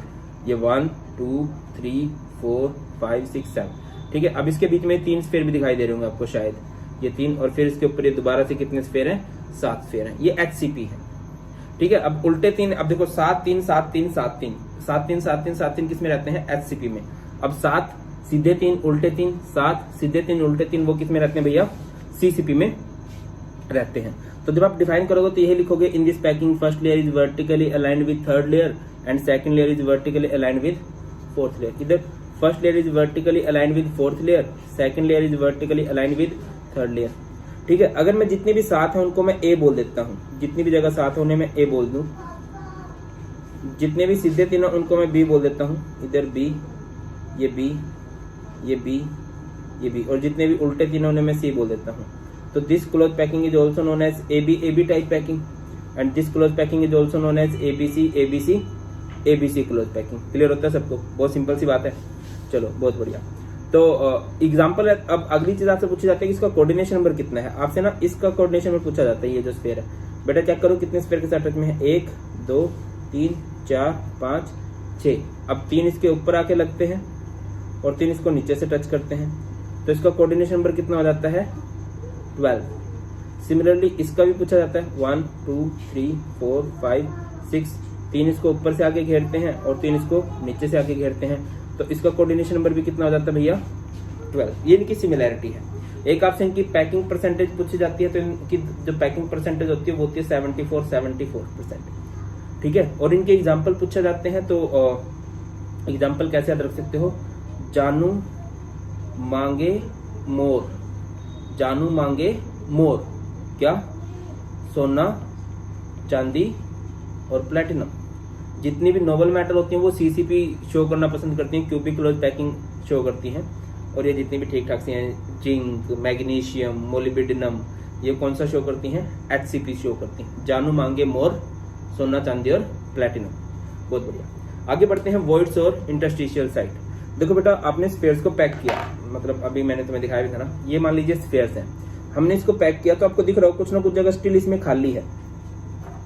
ये जो है जगह इसमें खाली बची हुई है, अब ये जो खाली जगह होते हैं, इस खाली जगह को हम लोग क्या बोल देते हैं, वॉइड। सिंपल देखो, मैं इधर लिख करके दिखाता हूँ आपको। लाइक ये हमारे पास वॉइड्स हैं, ठीक है, बहुत सारे वर्ड्स हैं हमारे पास। अब इन वर्ड्स के पास जब इनको पैक कर देते हैं, जो खाली जगह बचती है, इस खाली जगह को हम लोग बोलते हैं वॉइड। डिफाइन किस तरह से करेंगे, vacant space remains between the spheres after the packing of the spheres. कि जब हम स्फेयर्स को पैक कर देंगे तो उनके बीच में कुछ ना कुछ जगह खाली बचेगी। अब स्फेयर्स को पैक करने के बाद जो उनके बीच में खाली जगह बचेगी, उस खाली जगह को ही हम लोग क्या बोलते हैं, वॉइड या फिर इंटरस्टिशियल साइट बोलते हैं। अब कई तरह के वॉइड होते हैं। सबसे पहले हमारे पास ट्राइगोनल वॉइड है, फिर हमारे पास टेट्राहेड्रल वॉइड है, फिर हमारे पास ऑक्टाहेड्रल वॉइड है। ट्राइगोनल वॉइड कौन से होते हैं, those voids which are surrounded by 3 sphere. ऐसे वॉइड, ऐसी खाली जगह जो 6 स्फेयर से बनती है। सॉरी, ट्राई मीन्स 3, ठीक है। वॉइड्स या फिर vacant space surrounded by 3 sphere, surrounded by 3 sphere, जो 3 स्फेयर से बनता है। ऐसे बना दोगे, ऐसे कुछ इस तरह का, ठीक है। अब ये जो वैकेंट स्पेस है, ठीक है, ये जो खाली जगह बची है बेटा, इस खाली जगह को हम लोग क्या बोलते हैं, ट्राइगोनल वॉइड बोलते हैं। इधर कोऑर्डिनेशन नंबर कितना आएगा, क्योंकि ये जो वॉइड है ये 3 स्फेयर से घिरा हुआ है, तो इसका कोऑर्डिनेशन नंबर 3। टेट्राहेड्रल वॉइड कौन सा होगा, vacant space surrounded by 4 spheres. जब कभी 4 स्फेयर के बीच में खाली जगह बचती है। अभी 4 स्फेयर किस तरह से होते हैं, ये बड़ा सरप्राइजिंग होता है, कुछ इस तरह से होता है। ये 3 स्फेयर एक लेयर में होते हैं और जो 4th स्फेयर होता है वो इसके ऊपर लगा होता है, ठीक है। सर कैसे, जैसे मान के चलो ये 3 स्फेयर है, 4th स्फेयर नंबर हम रख देते हैं इसके ऊपर ऐसे, ठीक है बेटा, रख दिया। अब ये 4th स्फेयर हमने इसके ऊपर रख दिया, तो इधर ध्यान दो, कुछ ना कुछ जगह स्टिल खाली बचेगी, कुछ ना कुछ जगह स्टिल आपको खाली दिख रही होगी। अब इसको टेट्राहेड्रल क्यों बोला जाता है, क्योंकि इसमें 4 कोने हैं, 1 2 3, 1 2 3 और एक नीचे से 4, इस वजह से इसका टेट्राहेड्रल। अब ऑक्टाहेड्रल बच्चों को बहुत ज्यादा कंफ्यूज करता है। ऑक्टाहेड्रल में बच्चों को लगता है कि ऑक्टा मीन्स 8 होता है, बिल्कुल 8 कोने होते हैं, but this type void is surrounded by 6 spheres. इसमें 6 स्फेयर होते हैं। कैसे होते हैं मैं आपको ये भी बता देता हूं कि पहली लेयर में 3 स्फेयर होते हैं, ठीक है ना, और अगली लेयर में भी 3 स्फेयर होते हैं,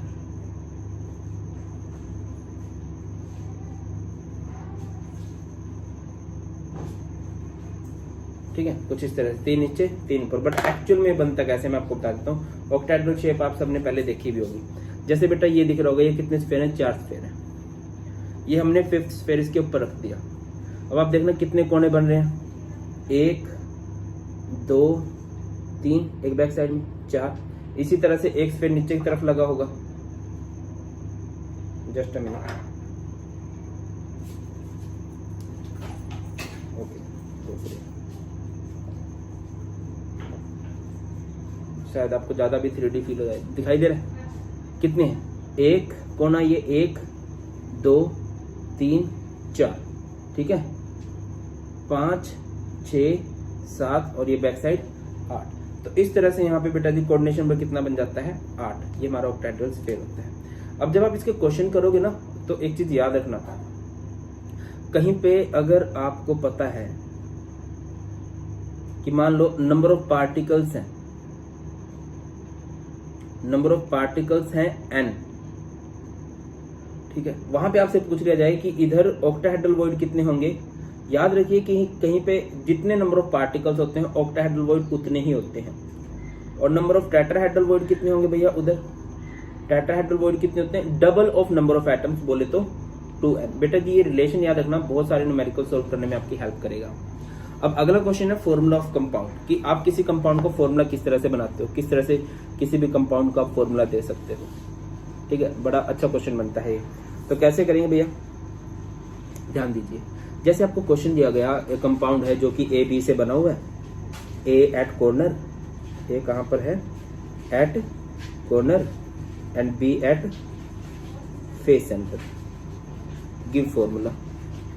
देखिए बेटा कॉर्नर कितने होते हैं, कॉर्नर होते हैं 8 और उनका कंट्रीब्यूशन होता है 1/8 एंड फेस सेंटर बोला गया है। फेस सेंटर देखो भैया, face centred cubic unit cell जो होता है ना, उसमें नंबर ऑफ एटम्स होते हैं 4, क्योंकि उसमें पार्टिकल कॉर्नर पे होते हैं और फेस के सेंटर पे होते हैं। बट इसने स्पेसिफिकली बोला है कि पार्टिकल्स फेस के सेंटर पे, और फेस कितने होते हैं बेटा जी 6, और उनका कंट्रीब्यूशन कितना बनता है 1/2। दैट इज यहां से 3 आ गया और ये कितना आ गया 1। So formula will be A1 B3। Are you getting my point? क्या आपको समझ में आ रहा है बेटा जी? मैं दोबारा समझाने की कोशिश करता हूं। एक पार्टिकल है x, कहां पर है, एट कॉर्नर, ठीक है, y एट बॉडी सेंटर, ठीक है। तो कैसे करेंगे, x कॉर्नर पे है और y बॉडी सेंटर पे है। कॉर्नर कितने होते हैं बेटा जी 8 और उनको कंट्रीब्यूशन कितना बनता है 1/8। तो यहां से फॉर्मूला कितना बन जाएगा 8 × 1/8 जब आप कर दोगे तो ये आ जाएगा 1। और अगर आप बात करते हो बॉडी सेंटर की, बॉडी के सेंटर कितने होते हैं 1 और उनका कंट्रीब्यूशन कितना है 1/1, दैट इज 1, ठीक है। अब आप अगली बात पे आओ, इसको थोड़ा सा मॉडिफाई करते हैं। If 3 atoms from corner are missed, या 3 particles from corner are missed, then इसका फॉर्मूला क्या होगा? अगर मैं इस क्वेश्चन की बात करता हूं तो बताइए। अब बेटा जी आपको भी पता है, ठीक है, क्या पता है आपको? ओके जस्ट अ मिनट, कि कॉर्नर कितने होते हैं। कॉर्नर हमारे पास होते हैं 8, ठीक है, बट उसने बोल दिया 3 एटम मिस हो गए, 8 - 3 दैट इज 5। बट कॉर्नर्स का कंट्रीब्यूशन कितना होता है? कंट्रीब्यूशन तो 1/8 ही होता है ना, मतलब अगर कॉर्नर पे कोई पार्टिकल लगा तो वो 8 हिस्सों में तो बटेगा ही। सिमिलरली अगर मैं बोलता हूँ y बॉडी सेंटर पे है, बॉडी के सेंटर कितने होते हैं 1 और उनका कंट्रीब्यूशन 1/8, तो ये कितना आ गया 5/8 और ये कितना आ गया 1। तो x 5/8 y 1, ये 8 उधर चला जाएगा, तो ये क्या बन गया x5 y8 will be the formula of the compound. क्या आपको बात समझ में आ रही है? x5 y8, ठीक है। कुछ और फॉर्मूला क्या बन सकता है? P form CCP, P form CCP। एक चीज मैं आप लोगों को बताना भूल गया कि CCP का मतलब होता है FCC, ठीक है, and Q at tetrahedral voids, या Q occupy tetrahedral void position. Then इसका फॉर्मूला क्या होगा? अब CCP या FCC, अब देखो यहाँ पे ये नहीं बोला फेस सेंटर, इसने बोला फेस सेंटर्ड क्यूबिक, यानी पूरा एक यूनिट सेल है। और आप सबको पता होगा FCC में नंबर ऑफ एटम्स कितने आते हैं 4। अगला बोला Q एट टेट्राहेड्रल वॉइड। अब टेट्राहेड्रल वॉइड कितना होता है? आप सबको मैंने बताया था कि जितने नंबर ऑफ एटम्स होते हैं ना, टेट्राहेड्रल वॉइड उसके डबल होते हैं। बट जस्ट अभी बता के हटा हूं मैं आपको, कहीं पे जितने नंबर ऑफ एटम्स होते हैं ऑक्टाहेड्रल वॉइड उसके बराबर होते हैं, टेट्राहेड्रल वॉइड उसके डबल होते हैं। तो यहां से क्या हो जाएगा 4 का double 8, so formula will B P4 Q8, और सिंप्लीफाई करोगे तो P1 Q2 इसका आंसर आ जाएगा। एक क्वेश्चन आप लोगों के लिए है, ठीक है। क्या बोले, M form CCP, N form या N ऑक्यूपाई, शायद इस तरह क्वेश्चन आपको NCERT में देखने को मिलेगा। N occupy 2/3 of octahedral void. बेटा जी इसको कर दीजिए कमेंट सेक्शन में कि इसका फॉर्मूला क्या होगा, ठीक है। और बीच बीच में कुछ क्वेश्चन मैं आपसे पूछूंगा भी। Next is packing efficiency. Packing efficiency क्या होता है? देखो यार हमने बात की है कि हमारे पास यूनिट सेल होते हैं, ठीक है ना। मान लीजिए हमारे पास एक यूनिट सेल, ठीक है, बना देते हैं properly.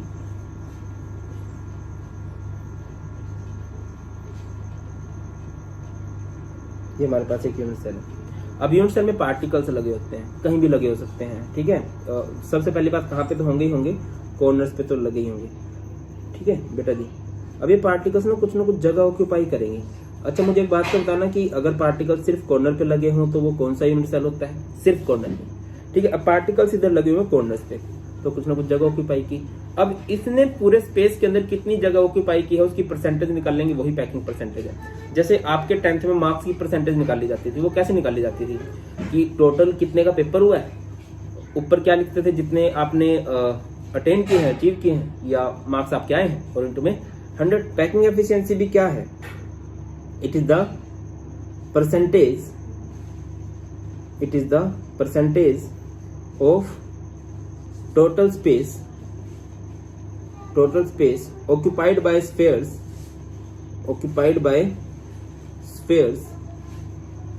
in a unit cell, कि एक यूनिट सेल के अंदर स्फेयर्स ने कितना स्पेस ऑक्यूपाई कर लिया उसकी परसेंटेज निकाल लो।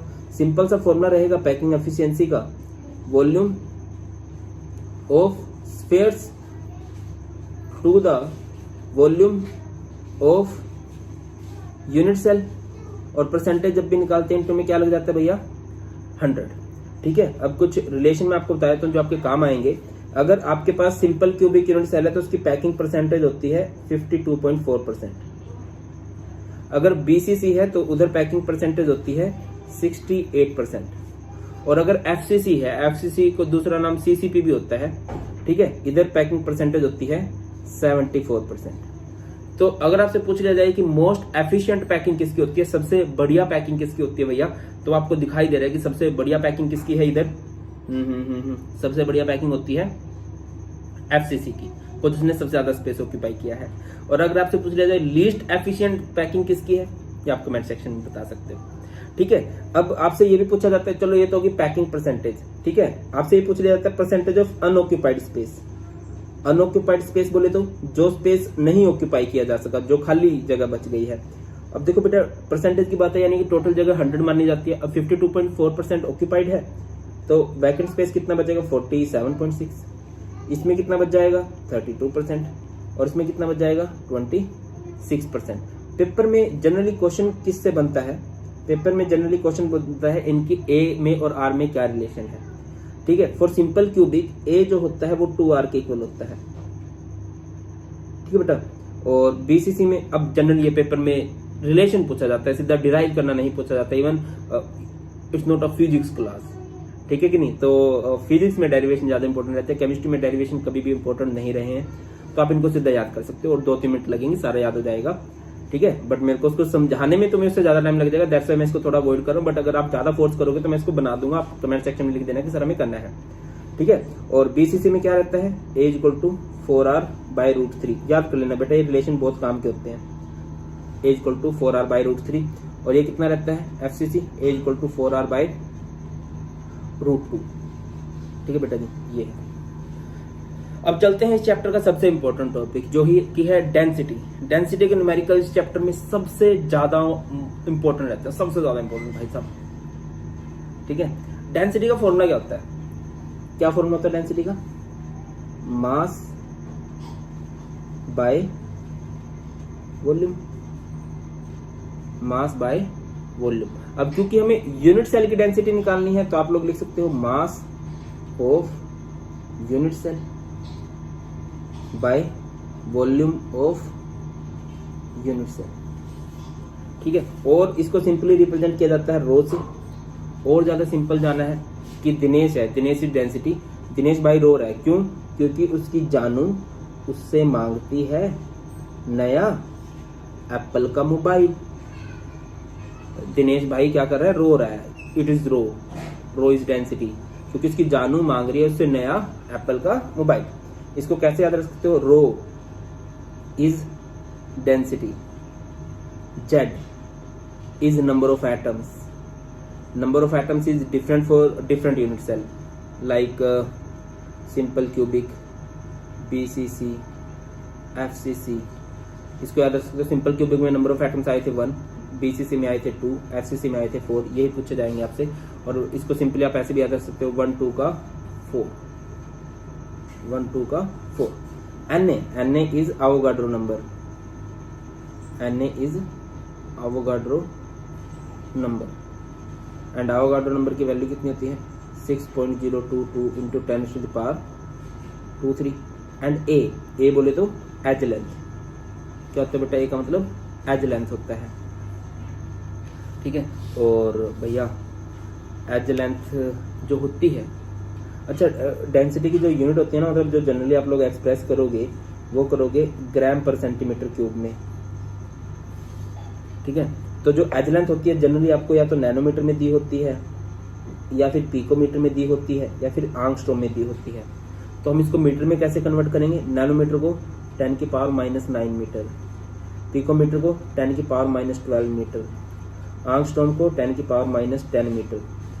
और अगर आपको इसको सेंटीमीटर में कन्वर्ट करना है तो ये हो जाएगा 10⁻7 सेंटीमीटर, और पिकोमीटर को 10⁻10 centimetre.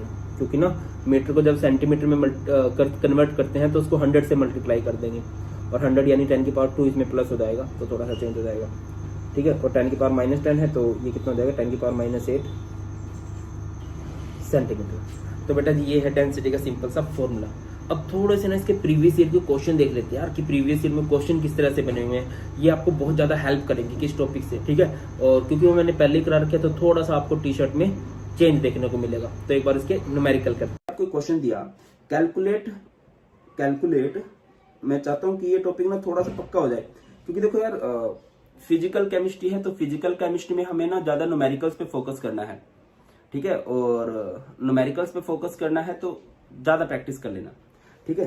Calculate number of BCC unit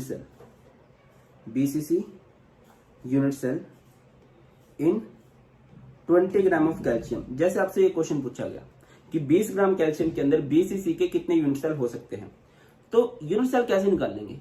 अगर आपको ग्राम्स में डाटा दे रखा है तो आप पहले एटम्स निकाल लीजिए। तो शायद आपको पता होगा 40 ग्राम कैल्शियम का मोलर मास होता है। 40 ग्राम कैल्शियम के अंदर कितने नंबर ऑफ एटम्स होते हैं? 6.022 इंटू 10⁻23 एटम्स, ठीक है। यूनिटरी मेथड पता है ना कि अगर 1 ग्राम कैल्शियम में पूछा जाए तो क्या हो जाएगा? 6.022 इंटू 10⁻23 डिवाइडेड बाय 20। और हमें क्योंकि 20 ग्राम कैल्शियम दे रखा है तो 20 ग्राम कैल्शियम के अंदर क्या फंडा रहेगा? गलत लिख रहा हूँ, इधर ऊपर आएगा 40, यूनिटरी मेथड में बाय 40 आएगा। भैया 40 ग्राम में इतने एटम हैं तो 1 ग्राम में कितना आएगा? बाय में 40 चला जाएगा। इधर बात करते हैं तो 6.022 इंटू 10⁻23 डिवाइडेड बाय 40। 1 ग्राम का डाटा ये है तो 20 के लिए इसको 20 से मल्टीप्लाई कर देंगे। ये हमारे पास नंबर ऑफ एटम्स आ गए, और एक्चुअल में इसको कैंसिल करेंगे तो कितने एटम्स आ जाएंगे? 3.011 इंटू में 10⁻23। ये हमारे पास एटम्स आ गए हैं इधर। बढ़िया, आई थिंक बहुत बढ़िया। तो अगली बात करते हैं। अभी हमें यहाँ पे बताना है कि बीसीसी के कितने यूनिट सेल होंगे। तो आपको ये बताना चाहिए कि बीसीसी में नंबर ऑफ एटम्स कितने होते हैं। BCC unit cell have 2 atoms, ऐसे ही लिखेंगे हम लोग, है ना। मतलब अगर क्या है कि अगर कहीं पे 2 एटम है तो वहां पे कितना होगा? 1 बीसीसी का यूनिट सेल। अगर 1 एटम होता तो कितने बीसीसी यूनिट सेल होते? 1/2 बीसीसी के यूनिट सेल। बट हमें क्या बोला गया है? 3.011 इंटू 10⁻23। तो क्या हो जाएगा? 3.011 इंटू 10⁻23 डिवाइडेड बाय 2। इतने एटम्स के अंदर हमारे ये जो आ गया है बीसीसी के यूनिट सेल। आई थिंक आप मेरा पॉइंट क्लियरली समझ चुके। मैं रिपीट कर दे रहा हूँ, आपको ग्राम्स में डाटा दिया होगा, पहले ग्राम से एटम निकाल लो, फिर आपको पता नहीं चाहिए स्पेसिफिक यूनिट सेल में कितने एटम्स होते हैं, ठीक है, कि भैया इतने एक यूनिट सेल इतने एटम्स में इतने एटम्स पाए जाते हैं, ठीक है। फिर एटम्स के हिसाब से चलिए मैं थोड़ा सा और क्वेश्चन समझाने की कोशिश करता हूँ। Calculate number of unit cell in 8.1 gram of aluminium if it crystallize in FCC structure. Delhi में 2017 में क्वेश्चन आया हुआ है। देखो ये मत सोचो कि अगर आप ऑल इंडिया में पेपर देने वाले हो तो आप दिल्ली के क्वेश्चन ना करो, क्योंकि सीबीएसई के question most of the time repeat होते हैं। तो मेरी पर्सनल सजेशन आपको ये है कि जितने ज्यादा प्रैक्टिस कर सकते हो बेटा जी, उतने ज्यादा आपको प्रैक्टिस करने चाहिए। जितने भी ज्यादा प्रैक्टिस कर सकते हो उतने ज्यादा प्रैक्टिस कीजिए। जस्ट अ मिनट, थोड़ी सी इसको दूर कर देता हूँ सो दैट कि ना एक वाइड एरिया कवर कर सके हम लोग। चलिए, तो आंसर बुकिश लैंग्वेज क्या है? As 27 gram of aluminium contains 6.023 into 10⁻23 atoms. पता है, तो 8.1 ग्राम ऑफ एल्यूमिनियम में यूनिटरी मेथड से एटम्स निकाल लिए, ठीक है। अब अगला, in FCC 4 atoms are present in 1 unit cell. 4 atom से 1 यूनिट सेल बनता है, एक एटम से 1/4 यूनिट सेल बनेंगे, तो इतने एटम से कितने बनेंगे भाई, आंसर आ जाएगा। क्लियर है? आगे बढ़ते हैं। कोऑर्डिनेशन नंबर पूछा जाता है, क्वेश्चन मुझसे नहीं, सीबीएसई ने कई बार पूछ लिया है, ठीक है, कि सिंपल क्यूबिक का कोऑर्डिनेशन नंबर कितना होता है। ठीक है, तो सिंपल सी बात समझिए भैया, सिंपल क्यूबिक का कोऑर्डिनेशन नंबर कितना होता है, 6 होता है। याद भी रख लीजिए या फिर ये डाटा बीसीसी का, क्योंकि बेटा अभी वो टाइम नहीं है कि मैं बिल्कुल डिटेल में जाके कराऊंगा आपको, बट अगर आप जिद करोगे तो बता भी देता हूँ। लो ध्यान दीजिए, इधर NaCl वाला टाइप से स्ट्रक्चर है, ये ग्रे वाला दिख रहा होगा तुम्हें, ये कॉर्नर पे पार्टिकल है। ये कितने, देखिए यूनिट सेल से ये 8 से टच करता है, 8 यूनिट सेल से टच करता है, बट ये कितने पार्टिकल से टच में, ग्रीन वाले पार्टिकल देख लीजिए इसके अराउंड में कितने, शायद ऑब्जर्व कर पाओ तुम लोग। इधर 1, ये वाला 1 है, इधर ये 2 है इसका, इधर ये फिर 3 है, 4, 5, 6 के साथ है। ठीक है, बीसीसी में पार्टिकल बॉडी के सेंटर में होता है इधर, तो वो कितना के साथ टच में होता है, याद ही रख लो, ज्यादा आसान रहेगा आपके लिए। सिंपल क्यूबिक में कोऑर्डिनेशन नंबर 6 होता है, बीसीसी में कोऑर्डिनेशन नंबर 8 होता है, एफसीसी में कोऑर्डिनेशन नंबर 14 होता है, और सीसीपी में कोऑर्डिनेशन नंबर, गलत तो नहीं बोल गया मैं कुछ, एफसीसी में कोऑर्डिनेशन नंबर 4 नहीं होता, 12 होता है, नंबर 4 होते हैं, और सीसीपी में 12 होता है। नेक्स्ट इज पैकिंग एफिशिएंसी, इससे क्वेश्चन 2011 में, 12 में, 13 में और 14 में क्वेश्चन बना हुआ है। क्वेश्चन इस तरह से नहीं बनता, मतलब कि एफसीसी में पैकिंग परसेंटेज को डिराइव करो, बहुत रेयर चांस है। आपसे डाटा पूछा जा सकता है कि एफसीसी की पैकिंग परसेंटेज कितनी होती है, 74%, बीसीसी की पैकिंग परसेंटेज कितनी होती है, 68%, सिंपल क्यूबिक की कितनी होती है, 52.4% होती है। ठीक है, या फिर आपसे पूछा जा सकता है अनऑक्यूपाइड स्पेस कितना है, 100 में से माइनस कर देना उस परसेंटेज को। आपसे पूछा जाता है पैकिंग फ्रैक्शन कितनी है, तो 100 से डिवाइड कर देना जो पैकिंग परसेंटेज आपको पता है। बहुत ज्यादा बार आपसे जो क्वेश्चन पूछा जाएगा ना बेटा जी, वो पूछा जाएगा ए और में और आर में क्या रिलेशन है। ठीक है, आपको बोला गया सिंपल क्यूबिक में ए में और आर में क्या रिलेशन है, ए इक्वल टू 2r, एफसीसी में ए में और आर में क्या रिलेशन है, ए इक्वल टू 4r/√2, बीसीसी में ए इक्वल टू 4r/√3। ठीक है, ये डाटा आपको पता है। आपसे क्या पूछा जा सकता है, मैं आपको क्वेश्चन बताता हूँ। क्वेश्चन आपसे क्या पूछा जा सकता है कि in a simple cubic unit cell radius is 100 picometer, calculate a. तो ए इक्वल टू कितना होता है फॉर सिंपल क्यूबिक, 2r, तो आर का 2 टाइम्स कर दो तो ए आ जाएगा, 2 × में 100 इक्वल टू 200। ठीक है, या फिर आपको बोलता है रेडियस इज इक्वल टू कितना मान लें, 200 पिकोमीटर मान लेते हैं, और ये अब की बात कर रहा है इन एफसीसी, तो आपको इसकी एज लेंथ कैलकुलेट करनी है। तो कैसे कैलकुलेट करोगे, क्या रिलेशन है ए में और आर में for FCC, a equal to 4r/√2, तो ए इक्वल टू 4, और आर की वैल्यू कितनी है 200, और √2 कितना होता है, आई थिंक होता है 1.414। इसी बात पे मुझे क्वेश्चन कहीं पूछ रहा हूँ, मैं बार बार बोल रहा हूँ, वो तुम्हें एक्टिव करने के लिए पूछ रहा हूँ। हर 5-10 मिनट के बाद एक क्वेश्चन, तुम लोग √3 की वैल्यू बता दो, ठीक है, कितनी होती है। तो इसको सिंपल आउट कर लेना यार, ठीक है। मैथ्स मेरा तुम्हें पता ही है, मतलब मैथ्स की क्लास थोड़ी ना, केमिस्ट्री की क्लास है। Next is close packed structure, बहुत अच्छा क्वेश्चन बनता है इससे रिलेटेड। क्वेश्चन की तरफ फोकस करते हैं, और हम क्वेश्चन नंबर 9 पे आ गए, ठीक है। Okay, a compound forms HCP structure, what is the total number of voids in 0.5 mole of it, how many of these are tetrahedral voids. अच्छा क्वेश्चन है, बताना है आपको इसमें वॉइड्स बताने कितने हैं, ठीक है। Compound form HCP structure, what is the total number of voids in 0.5 mole of it. तो सबसे पहली बात तो आप क्या करोगे, ठीक है, या मैं इधर ही समझाने की कोशिश करता हूँ, शायद आप लोगों को समझ में आ जाए, क्योंकि इतना मुश्किल क्वेश्चन है नहीं। तो सबसे पहला काम आप क्या करोगे कि नंबर ऑफ एटम्स निकालोगे बेटा 0.5 मोल में, number of atoms in 0.5 mole of HCP lattice. तो बताइए 0.5 मोल में कितने एटम्स होते हैं, एक मोल में 6.022 × 10⁻⁻23 होता है, तो 0.5 में कर दोगे 0.5 से, नंबर ऑफ एटम्स आ गए। अब दो तरह के वॉइड होते हैं, एक होता है टेट्राहेड्रल वॉइड, एक होता है ऑक्टाहेड्रल वॉइड। ऑक्टाहेड्रल वॉइड कितना होता है, जितने नंबर ऑफ एटम्स होते हैं, जितने भी नंबर ऑफ एटम्स होंगे, लाइक यहां से जो हम सिंपल आउट करेंगे तो हमारा सिंपल आउट करके आएगा 3.011 × 10⁻²3, ठीक है बेटा।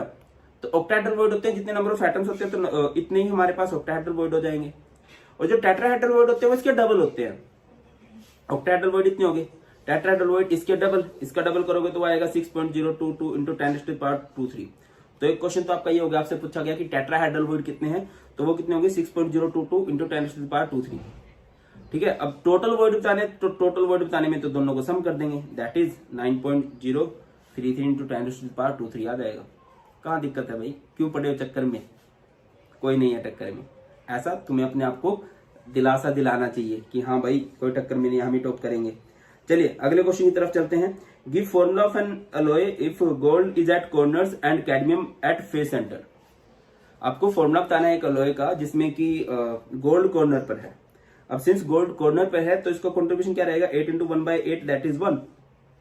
और कैडमियम एट फेस सेंटर, देखिए इस बात में कंफ्यूजन मत रखिए, एफसीसी एक अलग चीज है, फेस सेंटर्ड क्यूबिक एक यूनिट सेल होता है और फेस सेंटर एक पोजीशन होती है। अगर आप पोजीशन के अकॉर्डिंग बात कर रहे हो तो नंबर ऑफ एटम्स होंगे हमारे पास 3, और अगर आप यूनिट सेल की बात कर रहे हो, face centred cubic unit cell की बात कर रहे हो, तो उसमें नंबर ऑफ एटम्स होंगे 4। तो इसने बोला है कि कैडमियम एट फेस सेंटर, तो कितने होंगे भैया 6, और कंट्रीब्यूशन 1/2, तो नंबर ऑफ एटम्स आ गए 3। तो यहां से फॉर्मूला क्या हो जाएगा, Au के नंबर ऑफ एटम 1, कैडमियम के number of atom 3, so formula will B Au1CD3, Au1CD3 हो जाएगा। नेक्स्ट मूव करते हैं। What is the formula of a compound in which the element Y form CCP lattice? Atoms of X occupy 2/3 of octahedral void. शायद ये तुम्हें दिख रहा हो, नहीं दिख रहा तो मैं थोड़ा कोशिश करता हूँ, इधर दिख रहा है, ठीक है ना। तो क्वेश्चन पे फोकस कर लिया होगा कि एक कंपाउंड है जिसमें कि जो Y है वो CCP बना रहा है। CCP मीन्स FCC होता है, पूरे एक यूनिट सेल की बात की गई है। तो number of atoms in Y कितने होंगे 4, और X occupied 2/3 of octahedral void. देखो बेटा ऑक्टाहेड्रल वॉइड कितने होते हैं, जितने नंबर ऑफ एटम्स होते हैं। अब सिंस नंबर ऑफ एटम्स यहाँ पर 4 हैं तो यहाँ पर ऑक्टाहेड्रल वॉइड भी कितने हो जाएंगे, 4 ही हो जाएंगे। कितने हो जाएंगे 4, ठीक है। बट उसने बोला 2/3 ऑफ ऑक्टाहेड्रल वॉइड, तो 4 का 2/3 कर दो तो ये कितना आ जाएगा इधर से 8/3।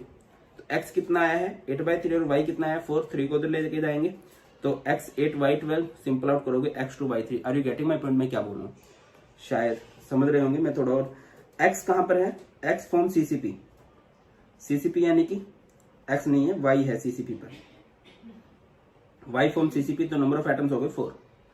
x at octahedral void, octahedral कितने होते हैं, जितने नंबर ऑफ एटम्स होते हैं, जस्ट अभी थोड़ी देर पहले मैंने आपको बताई तो 4, बट उसने बोला 2/3 ऑफ ऑक्टाहेड्रल वॉइड, तो इसका 2/3 कर दो तो कितना हो जाएगा 8/3। अब x कितना है 8/3 और y कितना है भैया 4, तो 3 को तो ले जाएंगे, ये हो जाएगा x 8 एंड y 12, और सिंपल करेंगे x 2 y 3 is the answer. Clear होती है बात, होनी चाहिए।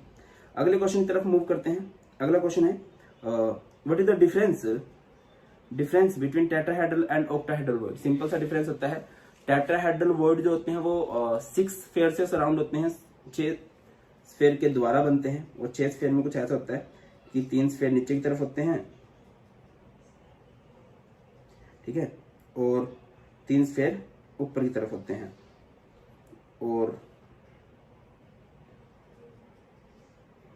इस तरह से पेपर में बना के आना पड़े तो बना भी देना यार।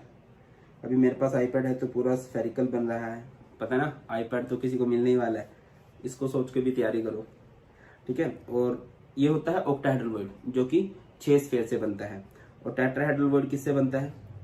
अच्छा कभी कभी ना यार एक बात मैं बता देता हूँ कि क्या है कि अभी कई सारे काम करने पड़ते हैं ना, तो मैं थोड़ा सा दिमाग में कुछ और सोच रहा होता हूँ, बोल कुछ और रहा हूँ, तो उसके लिए ना मुझे क्षमा कर दिया करो, ठीक है। ये सोच के कि इंसान है, गलतियों का पुतला है, हो गया होगा भी दिमाग में, तो मतलब क्या पता मैंने ऐसे बोल दिया हो कि ऑक्टाहेड्रल 4 से बनता है, वैसे तो नहीं बोल होगा बट बोल दिया होगा तो माफ कर देना।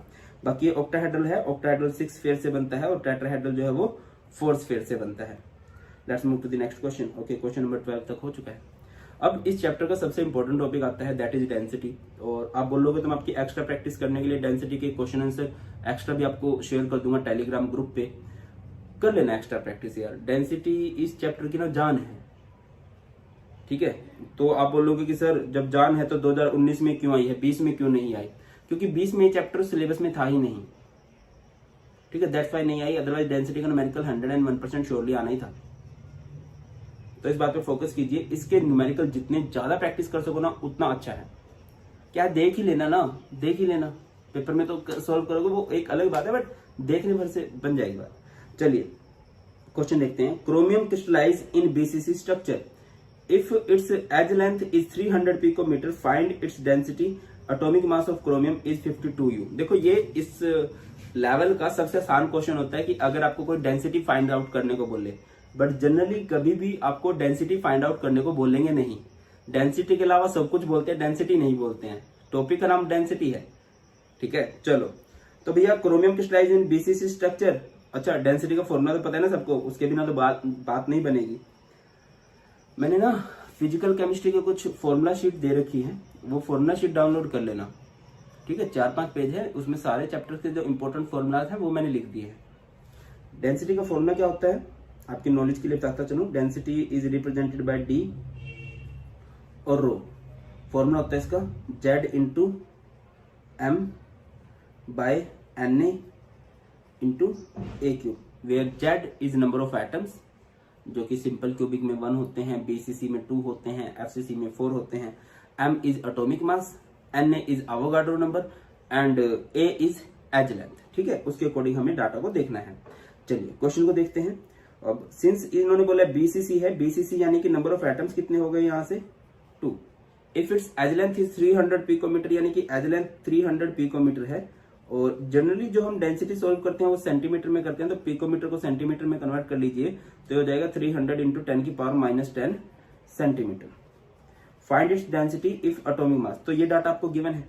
डेंसिटी का फॉर्मूला क्या होता है z into m N A into a cube, where z number of atoms BCC के लिए 2 होंगे, एम एटॉमिक मास जो कि दिया है 52, N A is Avogadro number और a cube is edge length 300 into 10 की पावर -10, ठीक है बेटा।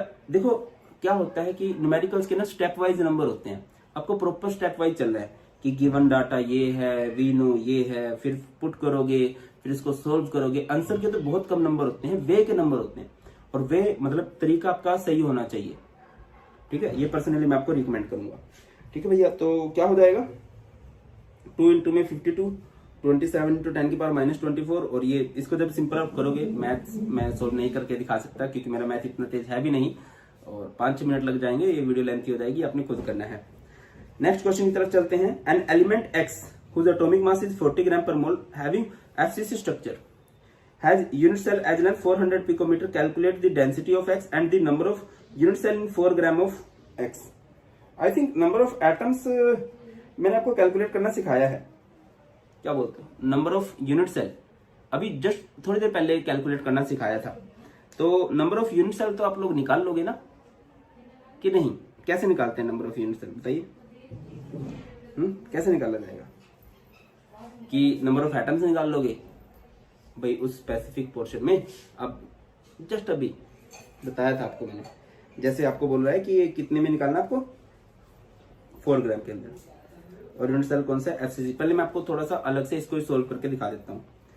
आपको एक एलिमेंट दिया है whose मोलर मास इज 40 ग्राम, यानी कि 40 ग्राम मोलर मास है, यानी कि कहीं ना कहीं कैल्शियम की बात हो रही है, कैल्शियम का मोलर मास 40 ग्राम। चलो उसको एक अलग बात करते हैं। 40 ग्राम ऑफ एक्स के अंदर कितने नंबर ऑफ एटम्स होंगे 6.022 इंटू 10⁻²3, ठीक है। 4 ग्राम के अंदर कितने होंगे 4 ग्राम ऑफ एक्स के अंदर 6.022 इंटू 10⁻²3 डिवाइडेड बाय 40 इंटू में 4। तो आई थिंक ये सॉल्व करके आएगा 6.022 इंटू 10⁻²2। क्लियर है। तो सबसे पहले नंबर ऑफ एटम्स निकालने बनते हैं हमारे लिए कि हाँ भाई जितना वो डाटा दिया था। उसके बाद आप लोग क्या बोलोगे 4 atoms have 1 FCC unit cell, ऐसे ही होता है। या फिर इसको ऐसे समझ लो कि एफसीसी यूनिट सेल के अंदर नंबर ऑफ एटम्स कितने होते हैं 4 ही तो होते हैं।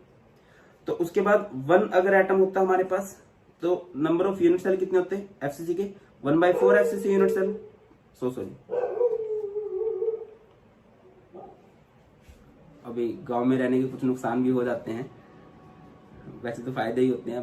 बैकग्राउंड म्यूजिक आ जाता है बीच में, ये रैप था कमीने तू कर ले पहले। चलो तो एटम्स कितने दिए हमें 6.022 है, ठीक है। तो इसके अंदर कैसे करेंगे 1/4 इंटू में 6.022 इंटू 10 की पावर 22, तो कर दीजिए ये 1.5 है कि नहीं, 1.505 कुछ इस तरह से करके आ जाएगा, आई थिंक तो यही आएगा।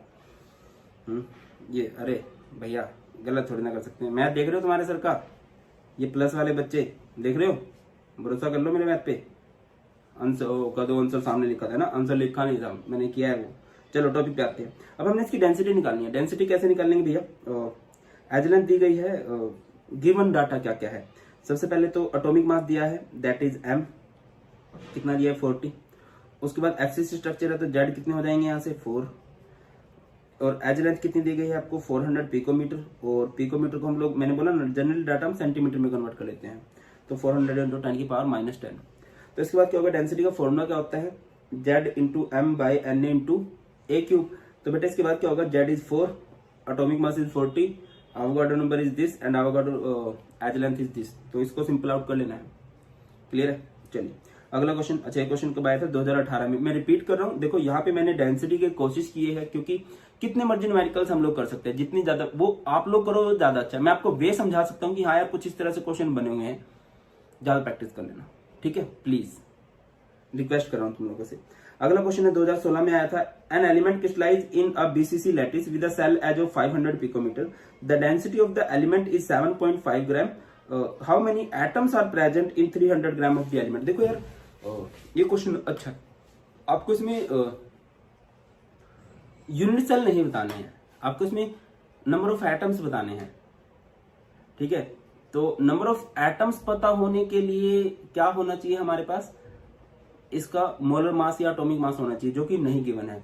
आप स्टेटमेंट को ध्यान से पढ़िए, न्यूमेरिकल्स को मैं बोलूंगा 2-3 बार पढ़ो। बोर्ड वाले ज्यादा मुश्किल न्यूमेरिकल देते हैं नहीं देते हैं, स्पेशली मैं केमिस्ट्री की बात कर रहा हूं। अगर आप अच्छे से पढ़ के जाओगे तो बिल्कुल भी मुश्किल नहीं लगेगा, बट अगर पढ़ के ही नहीं गए हो, और अब तो वही कहना, एक बच्चा कह रहा था कि सर हमें 12वीं वाला मत बोलिए, हमें 12.5 वाला बोलिए, क्योंकि हम 15-16 महीनों से एक ही क्लास में हैं, तो प्रैक्टिस इतनी हो गई होगी। देखो एज लेंथ कितनी दी गई है, 500 पिकोमीटर है ना, 500 पिकोमीटर को सेंटीमीटर में कन्वर्ट कर लेना। मास ऑफ सब्सटेंस, इसका कोई यूज नहीं है अभी, नंबर ऑफ एटम निकालने अलग देखेंगे। डेंसिटी गिवन है तो फॉर्मूला लगा सकते हैं, d equal to z into m by N into a cube, और यहाँ से m निकाल सकते हैं, निकालना आ सकता है भैया। निकालने का तो आपको कुछ भी बोल सकता है, वो आपको डेंसिटी निकालने को बोल सकता है, कम चांसेस है। नंबर ऑफ एटम्स कैलकुलेट करने को बोल सकता है, या फिर नेचर ऑफ यूनिट सेल बोल सकता है, तो नेचर ऑफ यूनिट सेल में भी आपको जेड ही निकालना है। एटॉमिक मास डायरेक्ट बोल सकता है, इनडायरेक्ट बोल सकता है। एन एवोगाड्रो नंबर जो कि सबको पता होता है वो तक निकालने को बोल सकता है।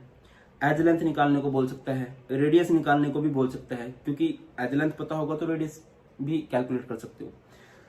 तो देखिए, तो यहाँ पे m का फॉर्मूला लगाएंगे, डी एन ए। देखिए d का फॉर्मूला क्या है, डेंसिटी का फॉर्मूला क्या है, z into m by N A into a cube. तो m निकालना है, तो ये डाटा उधर, ये d into N A into a cube by z, तो सिंपल आउट कर लेंगे। यहां से हमारा बेटा जी ये एटॉमिक मास आ गया, एटॉमिक मास आ जाएगा। तो इस एटॉमिक मास के अंदर कितने एटम्स होते हैं, जब एटॉमिक मास आता है तो इसके अंदर 6.022 इंटू 10⁻23 एटम्स होंगे। अगर इसी का 1 ग्राम होता तो 6.022 into 10⁻23 divided by 282.28 unitary method लगाते। अब हमें इसका कितना दिया है, हमें इसके 300 ग्राम्स में निकालने हैं, तो इसको मल्टीप्लाई कर दोगे 300 से, और यही किया भी गया है, ठीक है, बहुत सिंपल है, मुश्किल नहीं है।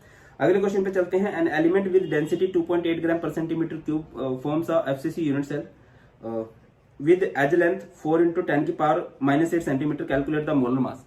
अब जैसे इस क्वेश्चन में डायरेक्ट मोलर मास कैलकुलेट करने को बोला गया, ये क्वेश्चन 2014 के अंदर आया हुआ था, ठीक है सर। 2015 में क्यों नहीं आया, भाई आएगा, घुमा फिरा के किसी भी तरह से क्वेश्चन पूछा जा सकता है, ठीक है ना। मतलब 2015 में कोई और क्वेश्चन आ गया होगा, जैसे ये आ जाएंगे और भी है, बट जनरली इस टॉपिक का 100% का रेशियो है, आप मान सकते हो, ठीक है। तो डेंसिटी का फॉर्मूला होता है z into m by N into a cube. हमें एटॉमिक मास निकालना है तो एम को इधर रखेंगे, बाकी सारा डाटा इधर, वैल्यूज पुट करोगे, डेंसिटी दे रखी है, एवोगाड्रो नंबर पता होता है, एज लेंथ और number of atom since FCC है तो 4। ठीक है। अच्छा यार, मैं एक चीज मैं बोल लूंगा, स्पेशली जिनका मैथ मेरे जैसा है, सेफ जोन में रहने के लिए आंसर को अप्रोक्सीमेट का साइन लगा के लिख देना, सेफ जोन में रहने के लिए। हाँ, अगर कोई आपको बोले कि 8/2, तो ये तो सबको पता है कि 8/2 इज 4। ठीक है, बट जैसे भी लगता है तो मैं यार डेसिमल का पंगा हो सकता है, तो मैं रिक्वेस्ट करूंगा कि लिख देना अप्रोक्स। चलिए आगे बढ़ते हैं और बात स्टार्ट करते हैं इम्परफेक्शंस इन सॉलिड, या फिर ये बहुत ज्यादा फेमस है डिफेक्ट्स इन सॉलिड के नाम से। तो डिफेक्ट पढ़े उससे पहले हमें पढ़ना पड़ेगा कि आइडियल क्रिस्टल क्या है। देखिए हमारे पास एक सॉलिड है, ठीक है, ये एक सॉलिड है और इधर ये इसके पार्टिकल्स लगे हुए हैं, फोकस कीजिएगा, ये इसके पार्टिकल्स लगे हुए हैं। तो अगर किसी सॉलिड में पार्टिकल्स जहां लगे हुए हैं वहीं लगे रहें, ठीक है, तो उसे हम लोग क्या बोलते हैं, उसे हम लोग क्या बोलते हैं कि ये हमारे पास आइडियल क्रिस्टल है। सिंपल सी डेफिनेशन लिखी गई आइडियल क्रिस्टल की, the atomic arrangement is perfectly regular and continuous, या फिर आप लोग कह सकते हो constituent particles are at their own position. अगर किसी सॉलिड में कॉन्स्टिट्यूएंट पार्टिकल अपनी जगह पर बने रहे, जहां बैठे हैं वहीं पे बैठे रहे, उसी को हम लोग क्या बोलते हैं कि आइडियल क्रिस्टल है। बट इन एक्चुअल ऐसा होता नहीं है, वो पार्टिकल्स अपनी जगह चेंज करते रहते हैं, कुछ नए पार्टिकल आ जाते हैं, कुछ पार्टिकल चले जाते हैं, और वो क्रिस्टल आइडियल की बजाय क्या बन जाता है, नॉन आइडियल बन जाता है। और यहाँ पर बोल देते हैं कि यार यहाँ पर क्या हो चुका है, ये इम्परफेक्ट सॉलिड बन चुका है। और इन एक्चुअल हमारे मोस्ट ऑफ दी जो सॉलिड होते हैं वो आइडियल नहीं होते हैं। रियल में जितने भी क्रिस्टल देखने को मिलते हैं उनमें कुछ ना कुछ डिफेक्ट आपको देखने को मिलता है।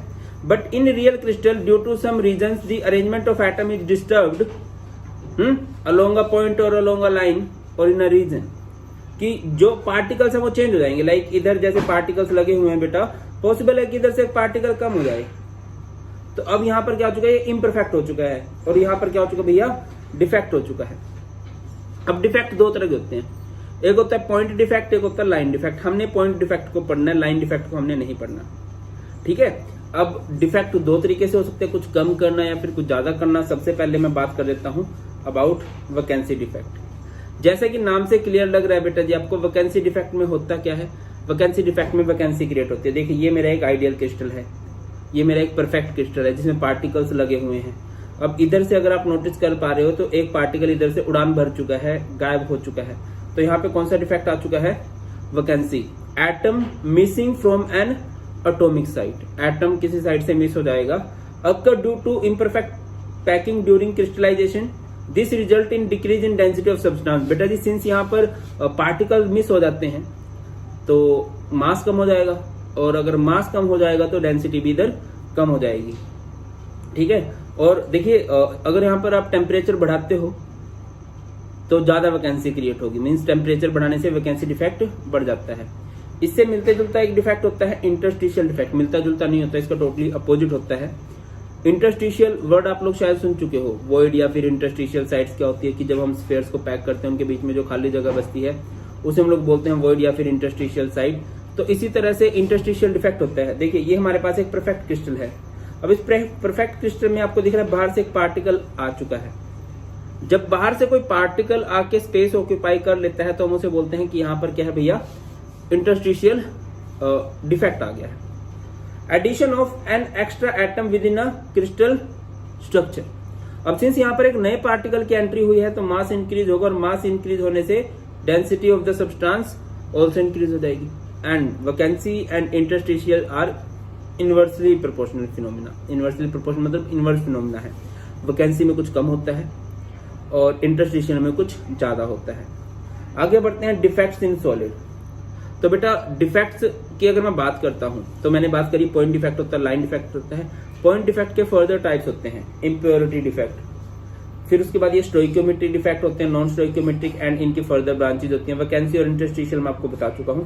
एक बार मैं स्टोइकियोमेट्रिक बता देता हूँ। स्टोइकियोमेट्रिक डिफेक्ट जो टर्म आई है ना वो आई है स्टोइकियोमेट्रिक क्रिस्टल से, ठीक है, जहां स्टोइकियोमेट्रिक क्रिस्टल होता है। स्टोइकियोमेट्रिक क्रिस्टल किसे कहते हैं, in which number of cation equal रहे नंबर ऑफ अनायन के। तो स्टोइकियोमेट्रिक डिफेक्ट भी वही होते हैं जहां पे कटायंस और अनायन का नंबर जो है सेम रहता है। जो नॉन स्टोइकियोमेट्रिक डिफेक्ट होता है वो कहां देखने को मिलता है, नॉन स्टोइकियोमेट्रिक क्रिस्टल के अंदर। Non stoichiometric crystal. और नॉन स्टोइकोमेट्रिक क्रिस्टल किसे कहते हैं? Where number of cations are not equal to number of anions, जहां पे कटायन अनायन के बराबर नहीं होते हैं उसे हम लोग क्या बोलते हैं भैया? नॉन स्टोइकोमेट्रिक डिफेक्ट कहते हैं। अब इनको थोड़ा डिटेल में पढ़ना है हमें, तो कम डिटेल में पढ़ना है हमने इम्प्योरिटी डिफेक्ट को। इसको थोड़ा सा देख लेते हैं इम्प्योरिटी डिफेक्ट होता क्या है। इम्प्योरिटी बेटा जी जैसे कि नाम से क्लियर है कि एक चीज प्योर होगी, उसमें हम बाहर से कोई चीज ऐड करेंगे। जैसे इसको यहाँ पर फोकस कीजिए, डायग्राम आपको दिख रहा होगा, ये NaCl है। NaCl में क्या होता है? Na पॉजिटिव होता है, Cl नेगेटिव होता है हर जगह। तो मैंने बहुत सारे Na पॉजिटिव Cl नेगेटिव है, तो मैंने इसको स्ट्रोंशियम क्लोराइड के साथ ट्रीट किया। स्ट्रोंशियम क्लोराइड इज SrCl2, तो Sr पर 2 पॉजिटिव चार्ज है, Cl पर 2, ये 2Cl है जो नेगेटिव चार्ज है। अब बेटा Cl तो Cl को डिस्प्लेस नहीं कर सकता, कोई ऑलरेडी Cl है, तो Cl को डिस्प्लेस करने की कोई सेंस नहीं बनती। बट इन दो पॉजिटिव की जगह पे यहाँ पर एक Sr आ सकता है, एक स्ट्रोंशियम आ सकता है। तो सेम फंडा इधर भी हुआ, देखिए इधर भी Na पॉजिटिव रहा होगा, इधर भी Na पॉजिटिव, इधर भी Na पॉजिटिव रहा होगा, इधर भी, इधर भी, इधर भी, इधर भी, इधर भी, इस सब जगह क्या रहा होगा? Na पॉजिटिव रहा होगा। बट एक Na पॉजिटिव को उड़ा के इधर कौन आ गया? स्ट्रोंशियम आ गया, Sr2 पॉजिटिव आ गया। और क्योंकि ये 2 पॉजिटिव चार्ज है तो इसने 2 Na पॉजिटिव को निकाला इधर से, सो दैट कि चार्ज बैलेंस रहना चाहिए भाई। चार्ज बैलेंस है, ध्यान दीजिए। इधर कितने हैं? प्लस के ये 4 हैं, ठीक है, और इधर ये प्लस के कितने हैं? ये 4 है। तो प्लस के 4 और प्लस के 4 चार्ज कितना है? प्लस का 8 है, और माइनस का भी कितना रहेगा? -1, -2, -3, -4, -5, -6, -7 और -8, माइनस का 8 चार्ज है, +4 माइनस चार्ज सेम है। बट अगर आप कटायंस और अनायन का रेशियो देखो बेटा जी, इधर कटायन कितने हैं? कटायन मतलब पॉजिटिवली चार्ज स्पीसीज 1, 2, 3, 4, 5, 6, 7, ठीक है। और दूसरा थोड़ा सा आपको और ज्यादा क्लियर करने के लिए डायग्राम बहुत अच्छा है। आप देख रहे हो Cl नेगेटिव जो है वो येलो कलर के और Na पॉजिटिव जो है पिंकी है, भले तो पिंक कलर के हैं, बट यहाँ पे बाहर से एक इम्प्योरिटी आ गई है। इस प्रोसेस को कहा जाता है डोपिंग, ठीक है। डोपिंग क्या होता है? प्लेयर करते हैं इसका डोपिंग का। डोपिंग में वो क्या होता है कि जो दवाइयाँ या फिर जो ड्रग्स वाडा या नाडा ने, वाडा बोले तो वर्ल्ड एंटी डोपिंग एजेंसी ने बैन की हुई हैं, प्लेयर्स का यूज करते हैं और उनकी एफिशिएंसी बढ़ जाती है, उनकी पावर बढ़ जाती है। तो सेम फंडा इधर भी होता है, ठीक है। तो क्या होता है? If molten NaCl containing a little amount of SrCl2 is crystallized, some of the sites of Na positive ion are occupied by Sr2 positive ion। कि अगर आप NaCl को क्रिस्टलाइज करोगे, क्रिस्टल बनाने लगोगे विद SrCl2, तो कुछ Sr जो क्या होंगे वो Na पॉजिटिव को उड़ा देंगे। Each Sr2 positive ion replaces 2 Na positive ion। It occupies the site of one ion and other site remain vacant। अच्छा, यहाँ से वैकेंट साइट है क्योंकि यहाँ से कटायन उड़ा है, तो ये कटायन वैकेंसी कहलाता है, ठीक है कि नहीं। और क्या एग्जांपल हो सकता है इसका? AgCl में CdCl2 डाल दो तो Cd2 पॉजिटिव Ag पॉजिटिव को इधर से उड़ा देगा। इससे होता क्या है? अगर आप डिफेक्ट करोगे तो क्या हो जाएगा बेटा? डिफेक्ट करने से ये हो जाएगा कि इसकी इलेक्ट्रिकल कंडक्टिविटी बढ़ जाएगी। आगे बढ़ते हैं। अब ये स्टोइकोमेट्रिक डिफेक्ट और नॉन स्टोइकोमेट्रिक डिफेक्ट मैं आपको बता चुका हूँ।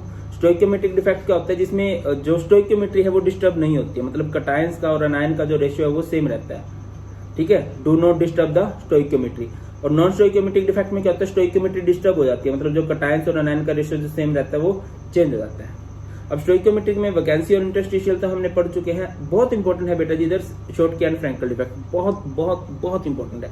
मतलब जितने बहुत बोलता हूँ मैं उतने बहुत कम है, ठीक है। थोड़ा सा बड़ा कर देते हैं इसको भाई साहब, ठीक है। इसको भी थोड़ा सा बड़ा कर देते हैं, आपको ज्यादा अच्छे से क्लियर हो जाएगा। देखो यार, मैंने बच्चों को ये कैसे समझाया हुआ है कि मेरा पढ़ाने का फर्स्ट बैच है। आपसे याद रखिए, पढ़ाने का सर का फर्स्ट बैच है और इधर पढ़ाने का सर का सेकंड बैच है, ठीक है। ओके, मैं थोड़ी वैकेंट जगह देख लेता हूँ, इधर ध्यान दीजिए बेटा। जब मैं फर्स्ट ईयर पढ़ाना स्टार्ट करूंगा तो ऑब्वियसली पहले साल तो ज्यादा बच्चे नहीं आएंगे, थोड़ा टाइम लगता है, बच्चों को नाम पता चलेगा, positive negative positive negative positive negative, ठीक है। फिर मुझे पढ़ाते हुए 1 साल हो चुका है, अब ये मेरा सेकंड बैच है। बच्चे मुझे बहुत जानने लगे हैं, पहले साल बहुत बढ़िया रिजल्ट आ गया, ये कुछ ऐसे है, ठीक है। इससे आपको बहुत क्रिस्टल क्लियर हो जाएगा बहुत आसानी से।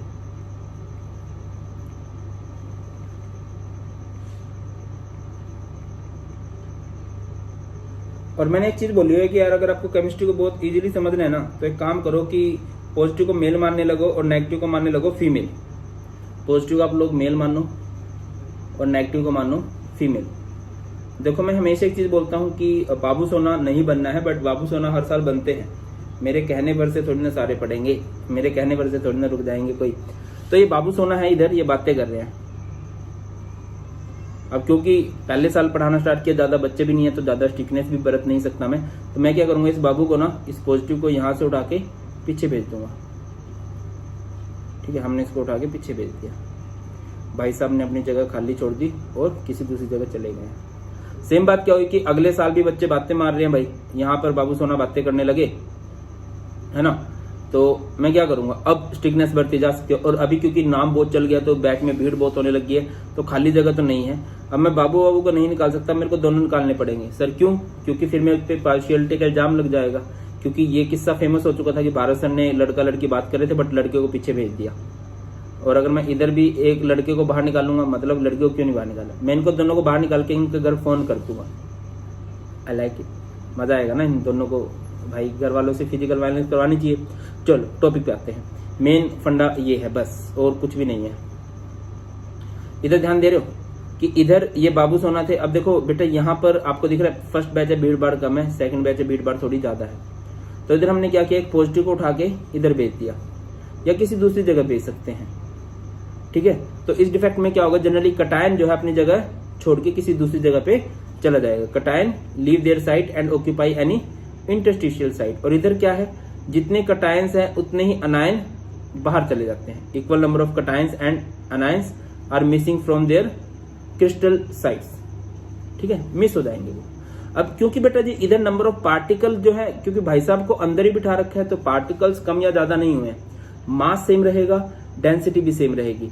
अब इधर अगर आप ध्यान दो तो इधर मैंने बाहर निकालने हैं बच्चों को, बाहर निकालना तो मास कम हो जाएगा, और मास कम होने से डेंसिटी भी कम हो जाएगी। ये बहुत बार पूछा जाता है। ठीक है, अब देखो बेटा, बात ये लड़का लड़की दोनों कर रहे थे, बट मैंने कटायन को उठा के पीछे भेज दिया। क्यों? क्योंकि कटायन का साइज स्मॉलर है। और यहाँ पे मैंने दोनों को बाहर निकाला है, दोनों को बाहर निकाला, इट मीन दोनों मेरी नजरों में इक्वल है, इट मीन दोनों का साइज जो है वो सेम है। तो शॉर्ट के डिफेक्ट में सेम साइज होता है, और फ्रैंकल में क्योंकि एक को उठा रहे हैं तो मतलब साइज में डिफरेंस है। अब ये डिफेक्ट कब देखने को मिला है, बच्चों को मैंने पीछे कब बिठा दिया, जब भीड़ भाड़ ज्यादा नहीं था। तो this defect occur in low coordination number. और अगर मैं इधर बात करता हूं, ये डिफेक्ट कब देखने को मिला, जब भीड़ भाड़ बहुत ज्यादा है, कोऑर्डिनेशन नंबर ज्यादा है। ठीक है, अब फ्रेंडली सिल्वर करके याद रखना आपने। फ्रेंडली सिल्वर से क्या हो जाएगा, आपको ना एग्जाम्पल याद हो जाएंगे कि इसके एग्जाम्पल क्या होते हैं, AgCl, AgI, या फिर ZnS भी बोल सकते हो। ठीक है, डी ब्लॉक एलिमेंट। और शॉर्ट की शरीफ होता है, फ्रेंडली सिल्वर है और शॉर्ट की शरीफ है। शरीफ बोले तो इसके जो एग्जाम्पल होंगे वो S ब्लॉक वाले होंगे, NaCl, KBr। और एक कंपाउंड है जो दोनों डिफेक्ट शो कर सकता है, that is AgBr। Silver bromide can show both defect. ये पूछा जा सकता है कि right the name of compound which can show both defect, and that is silver bromide. अगला है non stoichiometric defect. Non stoichiometric मैंने बताया था बेटा, जो स्टोइकियोमेट्री को डिस्टर्ब कर दें। और स्टोइकियोमेट्री को डिस्टर्ब कर देगा मीन्स क्या है कि जहां पर कटायंस इक्वल ना हो, किसके, कटायंस इक्वल ना हो अनायंस के, नंबर ऑफ कटायंस और नंबर ऑफ अनायंस इक्वल ना हो। तो बेटा इसके ना टाइप होते हैं, एक होता है मेटल एक्सेस। ठीक है, मेटल एक्सेस। और एक होता है मेटल डेफिशिएंसी। मेटल एक्सेस में क्या होगा, कटायंस ज्यादा होंगे एज कंपेयर टू अनायंस। जब भी कटायन ज्यादा हो अनायंस है तो वो मेटल एक्सेस है, और अगर कटायन कम है अनायन ज्यादा है तो वो क्या है, मेटल डेफिशिएंसी है। अब कटायंस ज्यादा कैसे कर सकते हैं हम लोग, कटायंस को अनायन से ज्यादा कैसे कर सकते हैं,